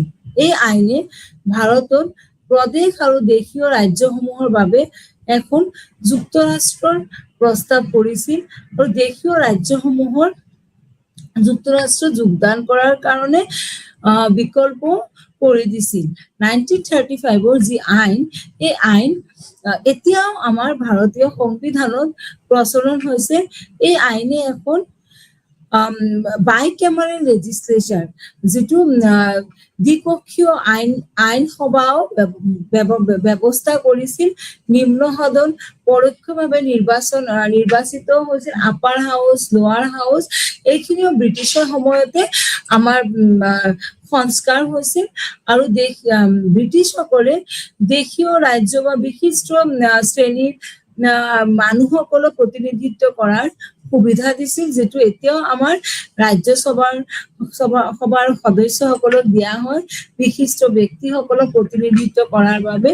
এই আইনে উচ্চ সদনক অনুদানৰ ভোটদান বা সদস্যসকলক পৰিষদৰ ওচৰত দায়বদ্ধ কৰাৰ অধিক ক্ষমতাও প্ৰদান কৰিছিল। যুক্তৰাষ্ট্ৰীয় আৰু প্ৰাদেশিক চৰকাৰৰ আবণ্টন দিয়া বিষয়সমূহ তিনিখন তালিকাত আমি ভাগ কৰিব পাৰি। যেনেকুৱা সমগ্ৰ দেশৰ বাবে উমৈহতীয়া স্বাৰ্থ থকা আৰু যিবোৰৰ বাবে এক ইউনিফৰ্ম বা একে ব্যৱহাৰ প্ৰয়োজন আছিল, আৰু তেওঁলোকে এই তিনিটা তালিকাত ভাগ কৰিছে। যেনেকুৱা চৰকাৰে যৌথভাৱে পৰিচালনা কৰিছিল, ভৱিষ্যতৰ বিষয়সমূহ সমাধান কৰিবলৈ অৱশিষ্ট যিটো আমাৰ ৰিচিডৰী পাৱাৰ, সেইসমূহ গভৰ্ণৰৰ ওপৰত ন্যস্ত কৰিছিল। আমি যদি চাওঁ ভাৰত চৰকাৰ আইন 1935 আৰু এতিয়া আমাৰ যিটো কনকাৰেন্ট লিষ্ট বা ষ্টেট লিষ্ট, সেইখিনি গোটেইখিনি ব্ৰিটিছৰ সময়তে বনোৱা আইনী এতিয়াও ভাৰতত প্ৰৱৰ্তন হৈ আছে। আৰু যুক্তৰাষ্ট্ৰীয় শাসন ব্যৱস্থাই ব্ৰিটিছৰ শাসন ব্যৱস্থাৰ এটা অংশ বুলি আমি গণ্য কৰিব পাৰি। এই আইনে ভাৰতৰ বাবে চৰকাৰক এক যুক্তৰাষ্ট্ৰীয় আৰ্হিৰ প্ৰস্তাৱ কৰিছিল, ভাৰত চৰকাৰ যিটো আইন। আৰু প্ৰথমবাৰৰ বাবে ভাৰতীয় ৰাজ্য আৰু ব্ৰিটিছ প্ৰশাসনক এক সংবিধানৰ অধীনলৈ আনিছিল। আৰু এই আইনৰ জৰিয়তে ভাৰতত প্ৰথম এখন যে সংবিধান হ'ব, সংবিধানৰ আকাৰ বা সংবিধান যিটো আমাৰ স্ট্ৰাকচাৰ বা আমি তাৰ পৰিকল্পনা তেতিয়াই 1935 আইনৰ জৰিয়তে ভাৰতত আৰম্ভ হৈছিল। আৰু ই এখন যুক্তৰাষ্ট্ৰৰ অপৰিহাৰ্য বৈশিষ্ট্য বুলি আমি অনুধাৱন কৰিব পাৰো। আৰু এই আইনতে উল্লেখ কৰা হৈছে যে ভাৰতত এখন লিখিত সংবিধান হ'ব লাগিব, যুক্তৰাষ্ট্ৰীয় আৰু প্ৰাদেশিক চৰকাৰৰ মাজত বিষয়সমূহ বিভাজন কৰিব লাগিব, কেন্দ্ৰ আৰু ৰাজ্য চৰকাৰৰ মাজত কি কৰিব লাগিব, ক্ষমতাসমূহ ভাগ কৰি দিব লাগিব, আৰু সংবিধানৰ ব্যৱস্থাসমূহ ব্যাখ্যা কৰিবলৈ এখন যুক্তৰাষ্ট্ৰীয় আদালত, এখন ফেডাৰেল কোৰ্টো প্ৰতিষ্ঠা কৰিব লাগিব বুলি এই আইনতে আমাৰ তেতিয়াই সেই আইনৰ জৰিয়তে উল্লেখ কৰা হৈছিল। আৰু এইখিনি এতিয়া আমাৰ যিটো লিখিত সংবিধান বা যুক্তৰাষ্ট্ৰীয় আৰু প্ৰাদেশিক চৰকাৰৰ মাজত ক্ষমতাৰ বিভাজন বা সংবিধানৰ যিখিনি বৈশিষ্ট্য, আমাৰ সংবিধানৰ বহুত বৈশিষ্ট্যসমূহ আছে বা আমাৰ ফেডাৰেল যিটো আদালত আছে, গোটেইখিনি আমি ইয়াতে এই আইনৰ জৰিয়তে পাইছো। আৰু প্ৰস্তাৱিত সৰ্বভাৰতীয় যুক্তৰাষ্ট্ৰখন বাস্তৱায়িত যদিও নহল, ব্ৰিটিছ সংসদত সাৰ্বভৌমত্ব এই আইনৰ দ্বাৰা বাহাল ৰখা হৈছিল। ৰাজ্যিক সচিব গভৰ্ণৰ জেনেৰেল আছিল সৰ্বোচ্চ কৰ্তৃত্ব, আৰু তেওঁলোকে এই আইনৰ উৰ্ধত আছিল। গতিকে ভাৰতীয় কোনো ৰাজনৈতিক দলে এই আইনৰ সমৰ্থন কৰিব পৰা নাছিল। কিহৰ কাৰণে? যে গভৰ্ণৰৰ ওপৰত বা সৰ্বোচ্চ কৰ্তৃত্ব তেওঁলোকে নিজৰ হাতত বা নিজৰ আইনৰ উৰ্ধত বা আইনৰ ওপৰত ৰাখিছিল, যি ভাৰতীয় নাগৰিকসকলে গ্ৰহণ নকৰিছিল। কিন্তু আমি যিবিলাক লিখিত সংবিধান বা যুক্তৰাষ্ট্ৰীয় বা প্ৰাদেশিক চৰকাৰৰ মাজত যিবিলাক বিভাজন বা সংবিধানত যিবোৰ ব্যৱস্থা, বৈশিষ্ট্য, ফেডাৰেল যুক্তৰাষ্ট্ৰীয় আদালত, সেইসমূহ আমি পিছত ভাৰত স্বাধীন হোৱাৰ পিছত আমাৰ সংবিধানত সংযোজন কৰা হৈছে। এতিয়া আহো মই প্ৰভিন্সিয়েল অটনমি বা প্ৰাদেশিক স্বায়ত্তশাসন বুলিলে কি বুজায়। 1935 চনৰ আইনে দ্বৈত শাসনৰ প্ৰয়োগ বন্ধ কৰি দিলে আৰু তেওঁলোকে হস্তান্তৰিত আৰু সংৰক্ষিত বিষয়ৰ মাজত পাৰ্থক্য দূৰ কৰিলে। সমগ্ৰ প্ৰশাসন এজন মন্ত্ৰীৰ হাতত অৰ্পণ কৰা হল, যি আইনসভাৰ ওচৰত দায়বদ্ধ আছিল। প্ৰদেশসমূহক কাৰ্য কৰিবলৈ নিৰ্দিষ্ট বিষয়ৰ সৈতে এক পৃথক মৰ্যাদা দিয়া হৈছিল। যেনে 3খন তালিকা প্ৰস্তুত কৰিছিল। 1935 চনৰ আইনখন সামগ্ৰিকভাৱে গুৰুত্বপূৰ্ণ বুলি আমি গণ্য কৰিব পাৰি, কিয়নো ই এখন অন্তৰ্বৰ্তীকালীন সংবিধান আছিল আৰু স্বাধীন ভাৰতৰ সংবিধানৰ খচৰাৰ ভিত্তিত ৰচিত হৈছিল। আৰু 1935 আইন আৰু আমাৰ যিটো এতিয়াৰ সংবিধান, তাক আমি আমাৰ সংবিধানৰ ড্ৰাফ্ট বা খচৰা বুলিও আমি উল্লেখ কৰিব পাৰো। এতিয়া আহো মই যে ব্ৰিটিছৰ সময়ত ভাৰতীয় প্ৰশাসনত প্ৰভাৱিত কৰা কিছুমান ব্ৰিটিছ প্ৰশাসনৰ বৈশিষ্ট্যসমূহ। Features of British administration influencing Indian administration. আমি সকলোৱে জানো যে ব্ৰিটিছৰ যিটো সংবিধান বা ব্ৰিটিছে ৰচনা কৰা সংবিধান, তাৰে অধিকাংশই আমাৰ এতিয়া বৰ্তমানৰ সংবিধানত সংযোজন কৰা হৈছে। আৰু ব্ৰিটিছৰ প্ৰশাসনৰ যিসমূহ বৈশিষ্ট্য আছে, সেইসমূহ হ'ল যেনেকে কেন্দ্ৰীভূত প্ৰশাসন, চেন্ট্ৰেলাইজ এডমিনিষ্ট্ৰেশ্যন। চেন্ট্ৰেলাইজ এডমিনিষ্ট্ৰেশ্যন হ'ল প্ৰশাসন কেন্দ্ৰীকৰণৰ প্ৰথম লক্ষণ। 1773 চনৰ এক্টত দেখা গৈছিল, যি প্ৰেচিডেণ্টসমূহৰ ক্ষমতা সীমিত কৰিছিল আৰু প্ৰেচিডেণ্টসমূহৰ গভৰ্ণৰ জেনেৰেলৰ কাউন্সিলৰ প্ৰশাসনিক নিয়ন্ত্ৰণৰ অধীনত অনা হৈছিল। আৰু 1748 চনৰ পিটাৰ ভাৰত আইন অধিক কেন্দ্ৰীকৰণৰ পথ কি কৰিছিল, প্ৰশস্ত কৰিছিল, যাৰ অধীনত ভাৰত সম্পৰ্কীয় বিষয়সমূহ ব্ৰিটিছ চৰকাৰৰ অধীনত এক নিয়ন্ত্ৰণ বৰ্ডৰ পোনপটীয়া নিয়ন্ত্ৰণ কৰা হৈছিল। ভাৰতৰ যিটো চেন্ট্ৰেলাইজ, লাহে লাহে ব্ৰিটিছে গম পাইছে যে ভাৰতীয়সকলে ব্ৰিটিছসকলক বেয়া পাই আছে, সেইকাৰণে তেওঁলোকে কি কৰিছিল, লাহে লাহে অধিক এক চেন্ট্ৰেলাইজ এডমিনিষ্ট্ৰেশ্যন বা কেন্দ্ৰীকৃত যিটো প্ৰশাসন তেওঁলোকে ভাৰতত আৰম্ভ কৰিছিল। আৰু সেই কেন্দ্ৰীয় পৰ্যায়ত যিটো আমাৰ প্ৰধানমন্ত্ৰী বা মন্ত্ৰী পৰিষদত লৈ চৰকাৰ গঠন হয়, এক কেন্দ্ৰীয় প্ৰশাসন আছিল। National institution of transforming India যিটো নীতি আয়োগ, uniform public service commission, UPSC, নিৰ্বাচনী আয়োগ, বিত্ত আয়োগ, কেন্দ্ৰীয় সতৰ্কতা আয়োগ, CVC আৰু প্ৰশাসনিক সংস্কাৰৰ আয়োগৰ দৰে আয়োগ বা প্ৰতিষ্ঠানসমূহৰ কেন্দ্ৰীয় সংস্থা হিচাপে কাৰ্যনিৰ্বাহ কৰে। আৰু তেতিয়াৰ পৰাই এইসমূহ ব্ৰিটিছসকলে ভাৰতবৰ্ষত প্ৰতিষ্ঠা কৰিছিল, কিন্তু গোটেই ক্ষমতাসমূহ ব্ৰিটিছৰ ওপৰত আছিল। আৰু ইয়াৰ উপৰিও আমাৰ যিটো নিয়ন্ত্ৰণকাৰী সংস্থা, এই সংস্থাসমূহ ব্ৰিটিছে ভাৰতত ইনডাইৰেক্টলি পৰিচালনা কৰিছিল। আৰু পৰৱৰ্তী সময়ত ভাৰতত যেনেকুৱা telecom regulation act, pension fund বা ফুড চাৰ্টিফিকেট এক্ট, সেইসমূহ ভাৰতবৰ্ষত ভাৰতীয় সংবিধানত বা ভাৰতবৰ্ষত আমাৰ যিটো ফেডাৰেল ষ্ট্ৰাকচাৰ তাতে আমাৰ স্থাপন কৰিছিল প্ৰাদেশিক চৰকাৰ। এতিয়া আমি আহো প্ৰভিন্সিয়েল গভৰ্ণমেণ্ট। প্ৰভিন্সিয়েল গভৰ্ণমেণ্ট বুলিলে কি বুজায়? ব্ৰিটিছসকলে প্ৰভিন্সিয়েল গভৰ্ণমেণ্ট বা প্ৰাদেশিক চৰকাৰৰ ওপৰত বিশেষ গুৰুত্ব প্ৰদান কৰিছিল। এই চৰকাৰৰ যে প্ৰদেশৰ কাম কাজসমূহ স্বায়ত্ত শাসনত দিয়া হৈছিল। আৰু তেওঁলোকে দুটা গুৰুত্বপূৰ্ণ দিশ আছিল। তাৰ প্ৰথম হ'ল প্ৰদেশসমূহক নিৰ্দিষ্ট ক্ষেত্ৰতে সুকীয়া কৰ্তৃত্ব প্ৰদান কৰা আৰু সেইবোৰ কেন্দ্ৰীয় নিয়ন্ত্ৰণ কৰা বা আপেক্ষিকভাৱে মুক্ত আছিল। দ্বিতীয়টো আছিল উপনিৱেশ বা চৰকাৰৰ ফালৰ পৰা প্ৰদেশসমূহৰ পৰ্যায়ত দায়বদ্ধ চৰকাৰৰ প্ৰৱৰ্তন কৰা। আৰু আমাৰ দেশত এতিয়া যুক্তৰাষ্ট্ৰীয় গাঁথনি আছে।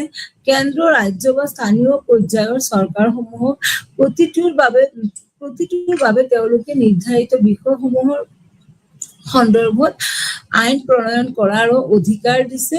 আৰু যি কেন্দ্ৰীয় চৰকাৰখনক অধিক শক্তিশালী বুলিও তেওঁলোকে গণ্য কৰিছিল। আৰু প্ৰাদেশিক চৰকাৰ কেন্দ্ৰীয় চৰকাৰৰ অধীনত কাম কৰিব বুলি ব্ৰিটিছ প্ৰশাসনে আমাক শিকাই গৈছে। তাৰ পিছত আমি যদি লোকেল গভৰ্ণমেণ্টৰ বিষয়ে পঢ়ো, ব্ৰিটিছসকলে প্ৰদেশৰ পিছত লোকেল গভৰ্ণমেণ্ট বা পঞ্চায়ত তেওঁলোকৰ ওপৰতো বিশেষ গুৰুত্ব প্ৰদান কৰিছিল। উপনিৱেশ চৰকাৰে বিশাল আমোলাতান্ত্ৰিক যন্ত্ৰৰ দ্বাৰা সমৰ্থিত বা এক প্ৰশাসনিক গাঁথনিৰ বিষয়ে তেওঁলোকে আলোচনা কৰিছিল। দেশখনক প্ৰদেশ, জিলা, তালুক সেই হিচাপেও তেওঁলোকে ভাগ কৰিছিল। জিলা হিচাপে, প্ৰদেশ হিচাপে, তালুক বা ৰাজহুৱা উপজিলা হিচাপে ব্ৰিটিছসকলে শাসন বিভক্ত কৰিছিল। আৰু 1972 চনত জিলা সংগ্ৰাহক বা ডিষ্ট্ৰিক্ট কালেক্টৰক প্ৰতিষ্ঠানটো সৃষ্টি কৰিছিল। তেওঁলোকে জিলা প্ৰশাসনৰ নেতৃত্ব দিছিল। তেওঁ আছিল আটাইতকৈ শক্তিশালী বিষয়া, যাৰ অধীনত জিলা পৰ্যায়ৰ সকলো কাম কাজ হৈছিল। আৰু জিলা সংগ্ৰাহকৰ প্ৰধান কাৰ্যই আছিল আইন শৃংখলা ৰক্ষা কৰা, ৰাজহুৱা সংগ্ৰহ কৰা। আৰু সংগ্ৰাহক চৰকাৰৰ প্ৰধান এজেণ্ট, আৰক্ষী প্ৰধান, জিলা পৰ্যায়ৰ দণ্ডাধীশৰ মুৰব্বী হিচাপে গণ্য কৰা হৈছিল। সেইকাৰণে ব্ৰিটিছৰ সময়ৰ পৰা ডিষ্ট্ৰিক্ট বা জিলাৰ যিটো আধাৰ বা ষ্ট্ৰাকচাৰ ব্ৰিটিছৰ সময়ৰ পৰা ভাৰতত আৰম্ভ হৈ গৈছিল। যি এতিয়া আমি চাওঁ যে আমাৰ নতুন সংবিধানতো বা ব্ৰিটিছ যোৱাৰ পিছতো ভাৰতত জিলা বা ডিষ্ট্ৰিক্ট এডমিনিষ্ট্ৰেশ্যন, জিলা প্ৰশাসনক বিশেষ গুৰুত্ব দিয়া হয়। আৰু দ্বিতীয় স্থানীয় যিটো আমাৰ স্বায়ত্ত শাসন প্ৰতিষ্ঠানসমূহৰ প্ৰতিষ্ঠাই স্থানীয় লোকসকলক স্থানীয় প্ৰশাসনত অংশগ্ৰহণ কৰিবলৈ ব্ৰিটিছ প্ৰশাসনে তাৰ ব্যৱস্থা কৰিছিল। আৰু তেওঁলোকৰ স্থানীয় সমস্যাসমূহ সমাধান কৰিবলৈ সুযোগ প্ৰদান কৰিছিল। আৰু সেই সংস্থাসমূহৰ জৰিয়তে প্ৰত্যক্ষ গণতন্ত্ৰৰ প্ৰশিক্ষণ ভূমি হিচাপেও কল্পনা কৰা হৈছিল যিটো প্ৰত্যক্ষ গণতন্ত্ৰ ব্ৰিটিছৰ সময়তে আমি তাৰ কল্পনা কৰা হৈছিল সেইকাৰণে যে ব্ৰিটিছৰ সময়ৰ পৰাই নাই আমাৰ যিটো পঞ্চায়ত যিটো আমাৰ লেভেলৰ পৰা আৰম্ভ কৰি ডিষ্ট্ৰিক্ট লেভেলৰ পৰা আৰম্ভ কৰি বা স্বায়ত্ত শাসনৰ এইখিনি বাহাল ৰাখিছিল তেওঁলোকে আৰু পৰৱৰ্তী সময়ত আমাৰ সংবিধানত এইখিনি আমাৰ একদম তলৰ পৰা ওপৰলৈ যিটো প্ৰশাসনিক ব্যৱস্থা তাৰ ৰূপায়ণ কৰা হৈছে আমি আমাৰ সংবিধানৰ 73-74 যিটো আমাৰ সংশোধনী হৈছে তাতেও স্বায়ত্ত শাসনৰ কথা উল্লেখ কৰা হৈছে আৰু তাতে তাৰ উপৰিও আমাৰ ব্ৰিটিছৰ আটাইতকৈ গুৰুত্বপূৰ্ণ যদি প্ৰশাসনিক ব্যৱস্থা আমি উল্লেখ কৰো সেইটো হ'ল ৰুল অফ ল আইনৰ শাসন এতিয়া আহো ৰুল অফ ল কি ব্ৰিটিছ প্ৰশাসনৰ আন এটা বৈশিষ্ট্যপূৰ্ণ দিশ আছিল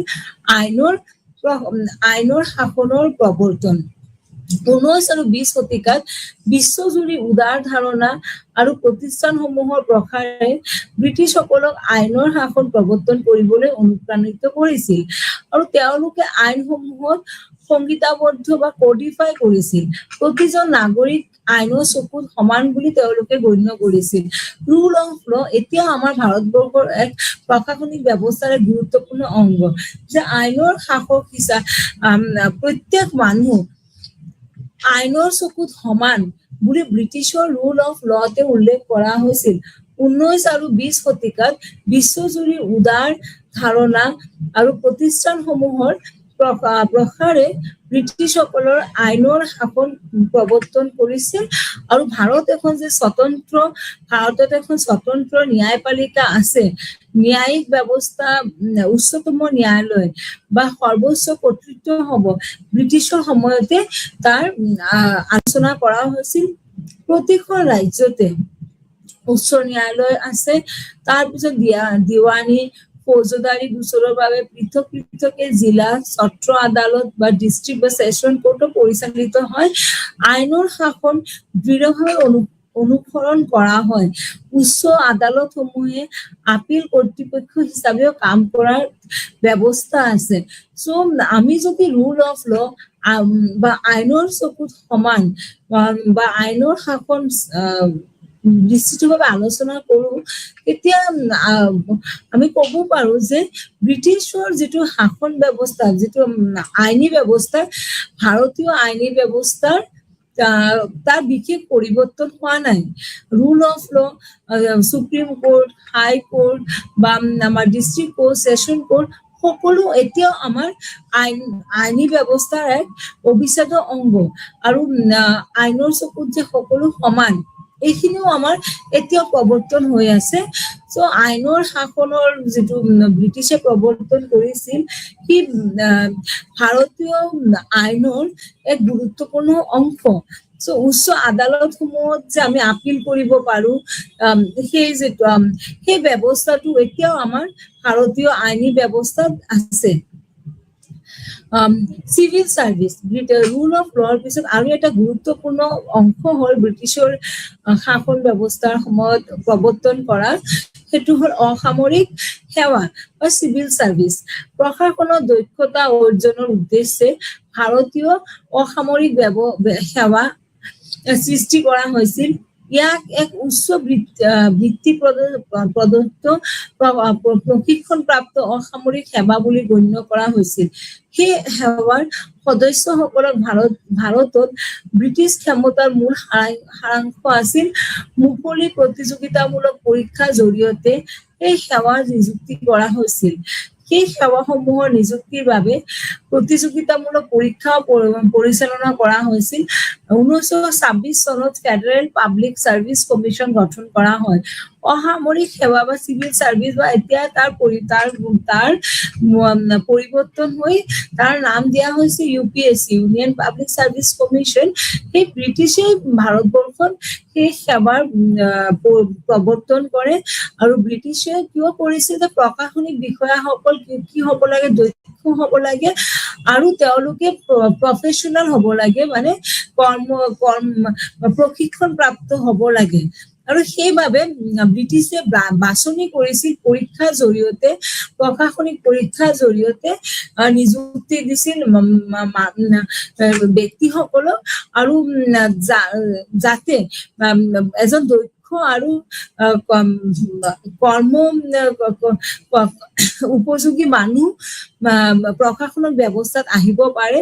আৰু সৰ্বভাৰতীয় সেৱাৰ জৰিয়তে পৰীক্ষা পাছ কৰি যোনে অংশগ্ৰহণ কৰিছিল প্ৰশাসনিক কাম কাজত, তেওঁলোকক এখন বিশেষ মৰ্যাদা ব্ৰিটিছ চৰকাৰে দিছিল। আৰু সৰ্বভাৰতীয় সেৱাত প্ৰৱেশৰ বাবে পৰীক্ষা পৰিচালনা কৰিবলৈ ইউনিয়ন পাব্লিক চাৰ্ভিচ কমিশ্যন প্ৰতিষ্ঠা কৰা হৈছিল। প্ৰতি বছৰে এই আয়োগে কি কৰিছিল, পৰীক্ষা পৰিচালনা কৰিছিল আৰু মেধাৱী প্ৰাৰ্থীসকলক তাতে সেই তালিকা প্ৰস্তুত কৰাৰ সময়ত মেধাৱী প্ৰাৰ্থীসকলকে নিযুক্তি দিয়া হৈছিল। আৰু তেওঁলোকে যাতে ভাল এজন সৎ প্ৰশাসক হয় তাৰ ওপৰতে গুৰুত্ব দিয়া হৈছিল। আমি ব্ৰিটিছৰ সময়ৰ প্ৰশাসনিক ব্যৱস্থাৰ কথা আলোচনা কৰো, তেতিয়াহ'লে তাৰ যাত্ৰা দীঘল। কিহৰ কাৰণে? বাণিজ্যিক কাৰ্যকলাপৰ বাবে বিশ্ব ভ্ৰমণ কৰা এদল ব্যৱসায়ী আৰু বণিক 16শ শতিকাত ব্যৱসায়িক সম্পৰ্ক গঢ়ি তুলিবলৈ ভাৰতত আহিছিল আৰু সম্পূৰ্ণ বাণিজ্যিক নিগম হিচাপে ইষ্ট ইণ্ডিয়া কোম্পানী নামগ্ৰহণ কৰিছিল। সময়ৰ লগে লগে কোম্পানীটো যেনেকে ৰাজনৈতিক ব্যৱস্থাৰ নিয়ন্ত্ৰণ হাতত ল'লে, আৰু 1857 চনৰ বিদ্ৰোহৰ পিছত যিটো কোম্পানীৰ ক্ষমতা বা কৰ্তৃত্ব বা দেশৰ সমগ্ৰ প্ৰশাসনৰ ৰাজমুকুট নিজৰ হাতত লৈ লৈছিল। আৰু প্ৰায় 200 বছৰৰ বেছি অধিক কাল তেওঁলোকে ৰাজত্ব কৰিছিল।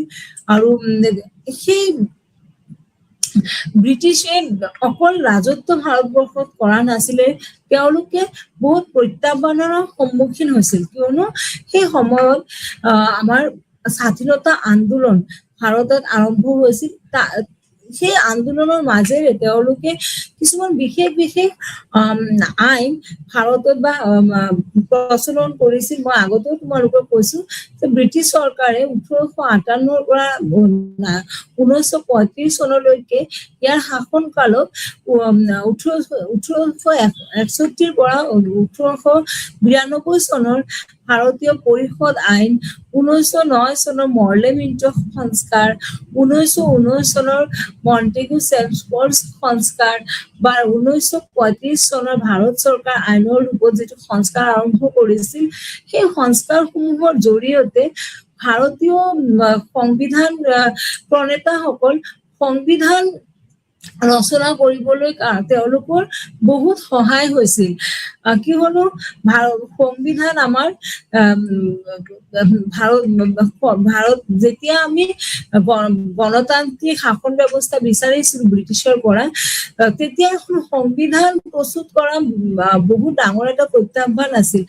আৰু খুব কম সময়ৰ ভিতৰত আমাৰ সংবিধান প্ৰণেতাসকলে সংবিধান প্ৰণয়ন কৰিছিল। আৰু তেওঁলোকে এই ব্ৰিটিছে বনোৱা আইনসমূহৰ পৰা যথেষ্ট উপকৃত হৈছিল। এই কথা আমি আওকাণ কৰিব নোৱাৰো। কিয়নো আমি যদি এতিয়া ভাৰতীয় সংবিধান আৰু ব্ৰিটিছৰ এই আইনসমূহ দুটাৰ আইনসমূহৰ মাজত আলোচনা কৰো, তাতে বহুত শতাংশই ব্ৰিটিছৰ পৰিচালনা কৰা আইন আমি অন্তৰ্ভুক্ত কৰিছো। যুক্তৰাষ্ট্ৰীয় বিষয়সমূহ আমাৰ ব্ৰিটিছৰে অৱদান বুলি আমি ক'ব পাৰো, বা প্ৰাদেশিক বিষয়, সমৱৰ্তী বিষয় হিচাপে শ্ৰেণীভুক্ত কৰা বিষয়সমূহ 3খন তালিকাত থকা যুগান্তকাৰী কৰ্তৃত্ব বা চৰকাৰী কৰ্মচাৰী বাছনিৰ বাবেও যি ব্যৱস্থা, বা স্বায়ত্তশাসিত সংস্থা হিচাপে পাব্লিক সার্ভিস কমিশন বিকেন্দ্ৰীকৰণ বা স্থানীয় যিটো শাসন জিলা সংগ্ৰাহক বা জিলা সংগ্ৰাহকৰ কাৰ্যকাল ব্ৰিটিছ প্ৰশাসনে এনে বহুত আইন ভাৰতবৰ্ষত প্ৰচলিত কৰিছে, যি আইনসমূহ আমাৰ আজিৰ সময়ত বৰ্তমান সময়ত আমি গ্ৰহণ কৰিবই লাগিব আৰু আমি আমাৰ প্ৰশাসন ব্যৱস্থাত আমি গ্ৰহণ কৰিছো। আৰু সেইবাবে ব্ৰিটিছৰ প্ৰশাসনিক ব্যৱস্থা কিছুমান আমাৰ সমাজতান্ত্ৰিকবিদসকলে বা ৰাজনৈতিক চিন্তাবিদসকলে ক্ৰিটিচাইজো কৰিছে ভাৰতীয় সংবিধানক, যে ভাৰতীয় সংবিধান হৈছে ব্ৰিটিছে দিয়া শাসন ব্যৱস্থাৰ এখন জেৰক্স কপি বুলিও তেওঁলোকে স্বীকৃতি দিছে, যিহেতু ব্ৰিটিছৰ বহুত আইন বা ব্ৰিটিছৰ যিটো আমাৰ আইনী কাঠামো সেইখিনি আমি ভাৰতীয় আইনী ব্যৱস্থাত বা ভাৰতীয় যিটো আমাৰ প্ৰশাসনিক ব্যৱস্থাত আমি সম্পূৰ্ণৰূপে পৰিচালিত হৈছে বুলি ক'ব পাৰো। কিন্তু ব্ৰিটিছসকলে ভাৰতত প্ৰথম অৱস্থাত বিচাৰিছিল যে ভাৰতীয়সকলে তেওঁলোকক সহযোগ কৰক, আৰু প্ৰথমত ভাৰতীয়সকলে সহযোগ কৰিছিল, যেনেকুৱা আমি জমিদাৰ বুলি কওঁ, জমিদাৰী চিষ্টেমৰ পৰা আৰম্ভ কৰি বিভিন্ন উচ্চ পদস্থ যিবিলাক ভাৰতীয় বিষয়া আছিল তেওঁলোকে ব্ৰিটিছৰ লগতে কাম কৰিছিল আৰু ভাৰতীয়ৰ বিপক্ষে কাম কৰিছিল। কিন্তু লাহে লাহে যেতিয়া ভাৰতত গণ আন্দোলন আৰম্ভ হয় আৰু তাৰ গণ আন্দোলনত মহাত্মা গান্ধীৰ অৱদান আমি আওকাণ কৰিব নোৱাৰো, আৰু তেওঁৰ নেতৃত্বত যিটো ভাৰত ত্যাগ আন্দোলন আৰম্ভ হৈছিল, তেতিয়াই লাহে লাহে ভাৰতীয়সকলে অনুধাৱন কৰিছিল যে ব্ৰিটিছৰ যিসমূহ আইন, সেই আইনসমূহ আমাৰ বিৰোধী। আৰু ব্ৰিটিছে কিছুমান যদিও তেওঁলোকে বিচাৰিছিল যে ভাৰতীয়সকলক আৰু তেওঁলোকৰ আইনসমূহ সমান, কিন্তু তেওঁলোকৰ বহুত আইন বা প্ৰশাসনিক ব্যৱস্থা আছিল যিসমূহ ভাৰতীয়সকলক ভেদাভেদ কৰিছিল। যেনেকে ব্ৰিটিছে সদায় কি কৰিছিল, যিবিলাক উচ্চ পদস্থ পদ আছিল সেইসমূহ ব্ৰিটিছ নাগৰিকসকলকে দিয়া হৈছিল। যিবিলাক নিম্ন স্তৰৰ পদ আছিল আমাৰ প্ৰশাসনৰ ব্যৱস্থাত, সেইবিলাকে ভাৰতীয়সকলক প্ৰদান কৰিছিল, বা ব্ৰিটিছ চৰকাৰী বিষয়াসকলৰ কাৰণে বেলেগ যাতায়াত ব্যৱস্থাৰো তেওঁলোকে ব্যৱস্থা কৰিছিল, বেলেগ ট্ৰেইনতো তেওঁলোকে বেলেগ বেলেগ কম্পাৰ্টমেন্ট কৰিছিল ভাৰতীয়সকল প্ৰশাসনিক বিষয়াসকলৰ কাৰণে আৰু ব্ৰিটিছ প্ৰশাসনিক বিষয়াসকলৰ কাৰণে। তাৰপিছত ব্ৰিটিছে যদিও কৈছিল যে ৰুল অফ ল, আইন সকলৰ কাৰণে সমান, কিন্তু তেওঁলোকে যিসকল ব্যক্তি ব্ৰিটিছৰ বিৰোধিতা কৰিছিল তেওঁলোকক ফাঁচি দিছিল বা তেওঁলোকৰ লগত অন্যায় কৰিছিল, তেওঁলোকক ন্যায় প্ৰদান কৰা নাছিলে। আৰু UPSC যিটো পৰীক্ষাৰ কথাও তেওঁলোকে সৰ্বভাৰতীয় পৰীক্ষাৰ কথাও আলোচনা কৰিছিল, সেই তাতেও তেওঁলোকে সৰ্বভাৰতীয় পৰীক্ষাৰ যিটো মেইন পৰীক্ষা কেন্দ্ৰ সেইটোও তেওঁলোকে লণ্ডনতে ৰাখিছিল, ভাৰতত ৰখা নাছিল। সেইকাৰণে তাতে যোৱাটো এটা ব্যয়বহুল আছিল, আৰু বহুত ভাৰতীয় মেধা সম্পূৰ্ণ ব্যক্তিক ইমান দূৰত গৈ পৰীক্ষা দিয়াটো তেওঁলোকৰ কাৰণে এটা বিশেষ প্ৰত্যাহ্বান আছিল। আৰু যিসকল জমিদাৰ বা জমিদাৰ ঘৰৰ ল'ৰা ছোৱালী তেওঁলোকেই তাতে গৈ অংশগ্ৰহণ কৰিছিল, আৰু জমিদাৰসকলে ব্ৰিটিছৰ পক্ষতে আছিল। চ' আমি ব্ৰিটিছৰ যিবিলাক আইন যদিও আমি ভাবো যে ব্ৰিটিছৰ প্ৰশাসনিক ব্যৱস্থা খুব ভাৰতীয়সকলৰ কাৰণে আছিল নহয় তেওঁলোকে ভাৰতীয়সকলে লাহে লাহে সেইখিনি বুজি পালে আৰু যি পলিচি যি প্ৰশাসনিক কাম কাজ তেওঁলোকে আৰম্ভ কৰিছিল সকলোখিনিৰ মাজতে ভেদাভেদ আছিল কাৰ মাজত ভাৰতীয়সকলৰ মাজত আৰু ব্ৰিটিছসকলৰ মাজত আৰু ব্ৰিটিছসকলে আমাক বৰ্ণ বৈষম্য কৰিছিল যাৰ ব্ৰিটিছ প্ৰশাসনিক ব্যৱস্থাই একো ব্যৱস্থাই গ্ৰহণ নকৰিছিল কিয়নো ব্ৰিটিছসকলে ভাৰতীয়সকলক ব্লেক ইণ্ডিয়ান বা ভাৰতীয়সকলক কৃষ্ণ বৰ্ণৰ বুলিও আখ্যা দিছিল সেইসমূহ বা ভাৰতীয়সকলৰ ওপৰত কৰ অধিক তেওঁলোকে ইমপ্লিমেণ্ট কৰিছিল বা ব্ৰিটিছসকলে আৰু কিছুমান কাম কৰিছিল যিবিলাক ভাৰতীয়সকলক ভাৰতীয় নাগৰিকসকলৰ বিপৰীত আছিল যেনেকুৱা আমাৰ দেশৰ পৰা কেঁচা বস্তুসমূহ লৈ কিনে তাতে ইংলেণ্ডক বনাই মেলি আমাৰ ইয়াতে আনিয়ে বেছি দামত বিক্ৰী কৰিছিল সেইটো এটা শোষণ আছিল আৰু আমাৰ ভাৰতীয়সকলক তাতে একোৱে স্থান দিয়া নাছিল যে তাৰে বস্তুসমূহ তাৰ যিটো লাভ হ'ব ভাৰতীয়সকলে পাব আমি ব্ৰিটিছসকলে প্ৰডাকশ্যনৰ ক্ষেত্ৰতো আমাক শোষণ কৰিছিল আমাৰ পৰা অকল কেঁচা সামগ্ৰী যিটো ব্ৰেইন থিয়ৰী সেই সময়তো আমি দেখা পাইছো যে কেঁচা সামগ্ৰী বা ভাল বিজ্ঞ মানুহসকলক তেওঁলোকে লৈ গৈছিল লৈ কিনে তাতে তেওঁলোকে ব্যৱহাৰ কৰিছিল আৰু এই ব্যৱহাৰটোৱে এক ধৰণৰ শোষণ আছিল বা ব্ৰিটিছসকলে আমাৰ যিবিলাক কেন্দ্ৰ বা ৰাজ্যবিলাকক যিসমূহ ৰাজ্য উন্নত কৰিছিল সেইসমূহ আছিল তেওঁলোকৰ কামৰ কাৰণে য'ত তেওঁলোকে ব্যৱসায় বাণিজ্য ভালকে কৰিব পাৰে বা তেওঁলোকে বেছি যিসমূহ জাগাত ঠাইত সেই নাই ঠাণ্ডা গৰম বেছি সেইসমূহ জাগাত তেওঁলোকে সেই কৰা নাছিলে বিশেষ ডেভেলপমেন্ট কৰা নাছিলে তাৰ প্ৰধান কাৰণেই আছিল তেওঁলোকে ঠাণ্ডা জাগাত থাকি ভাল পোৱা মানুহ এই কাৰণে হিল ষ্টেচন বিলাকত তেওঁলোকে বসবাস কৰিছিল মানে অফিচাৰ সকলে আৰু সেইসমূহ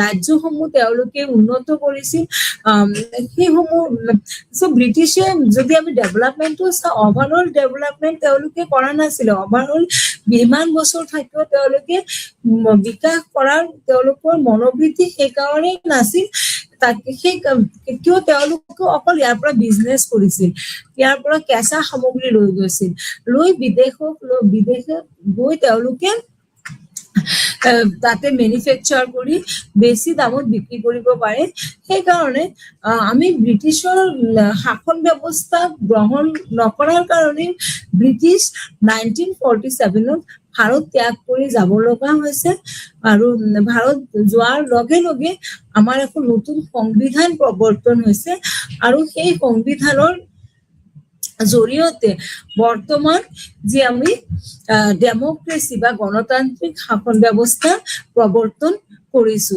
ধন্যবাদ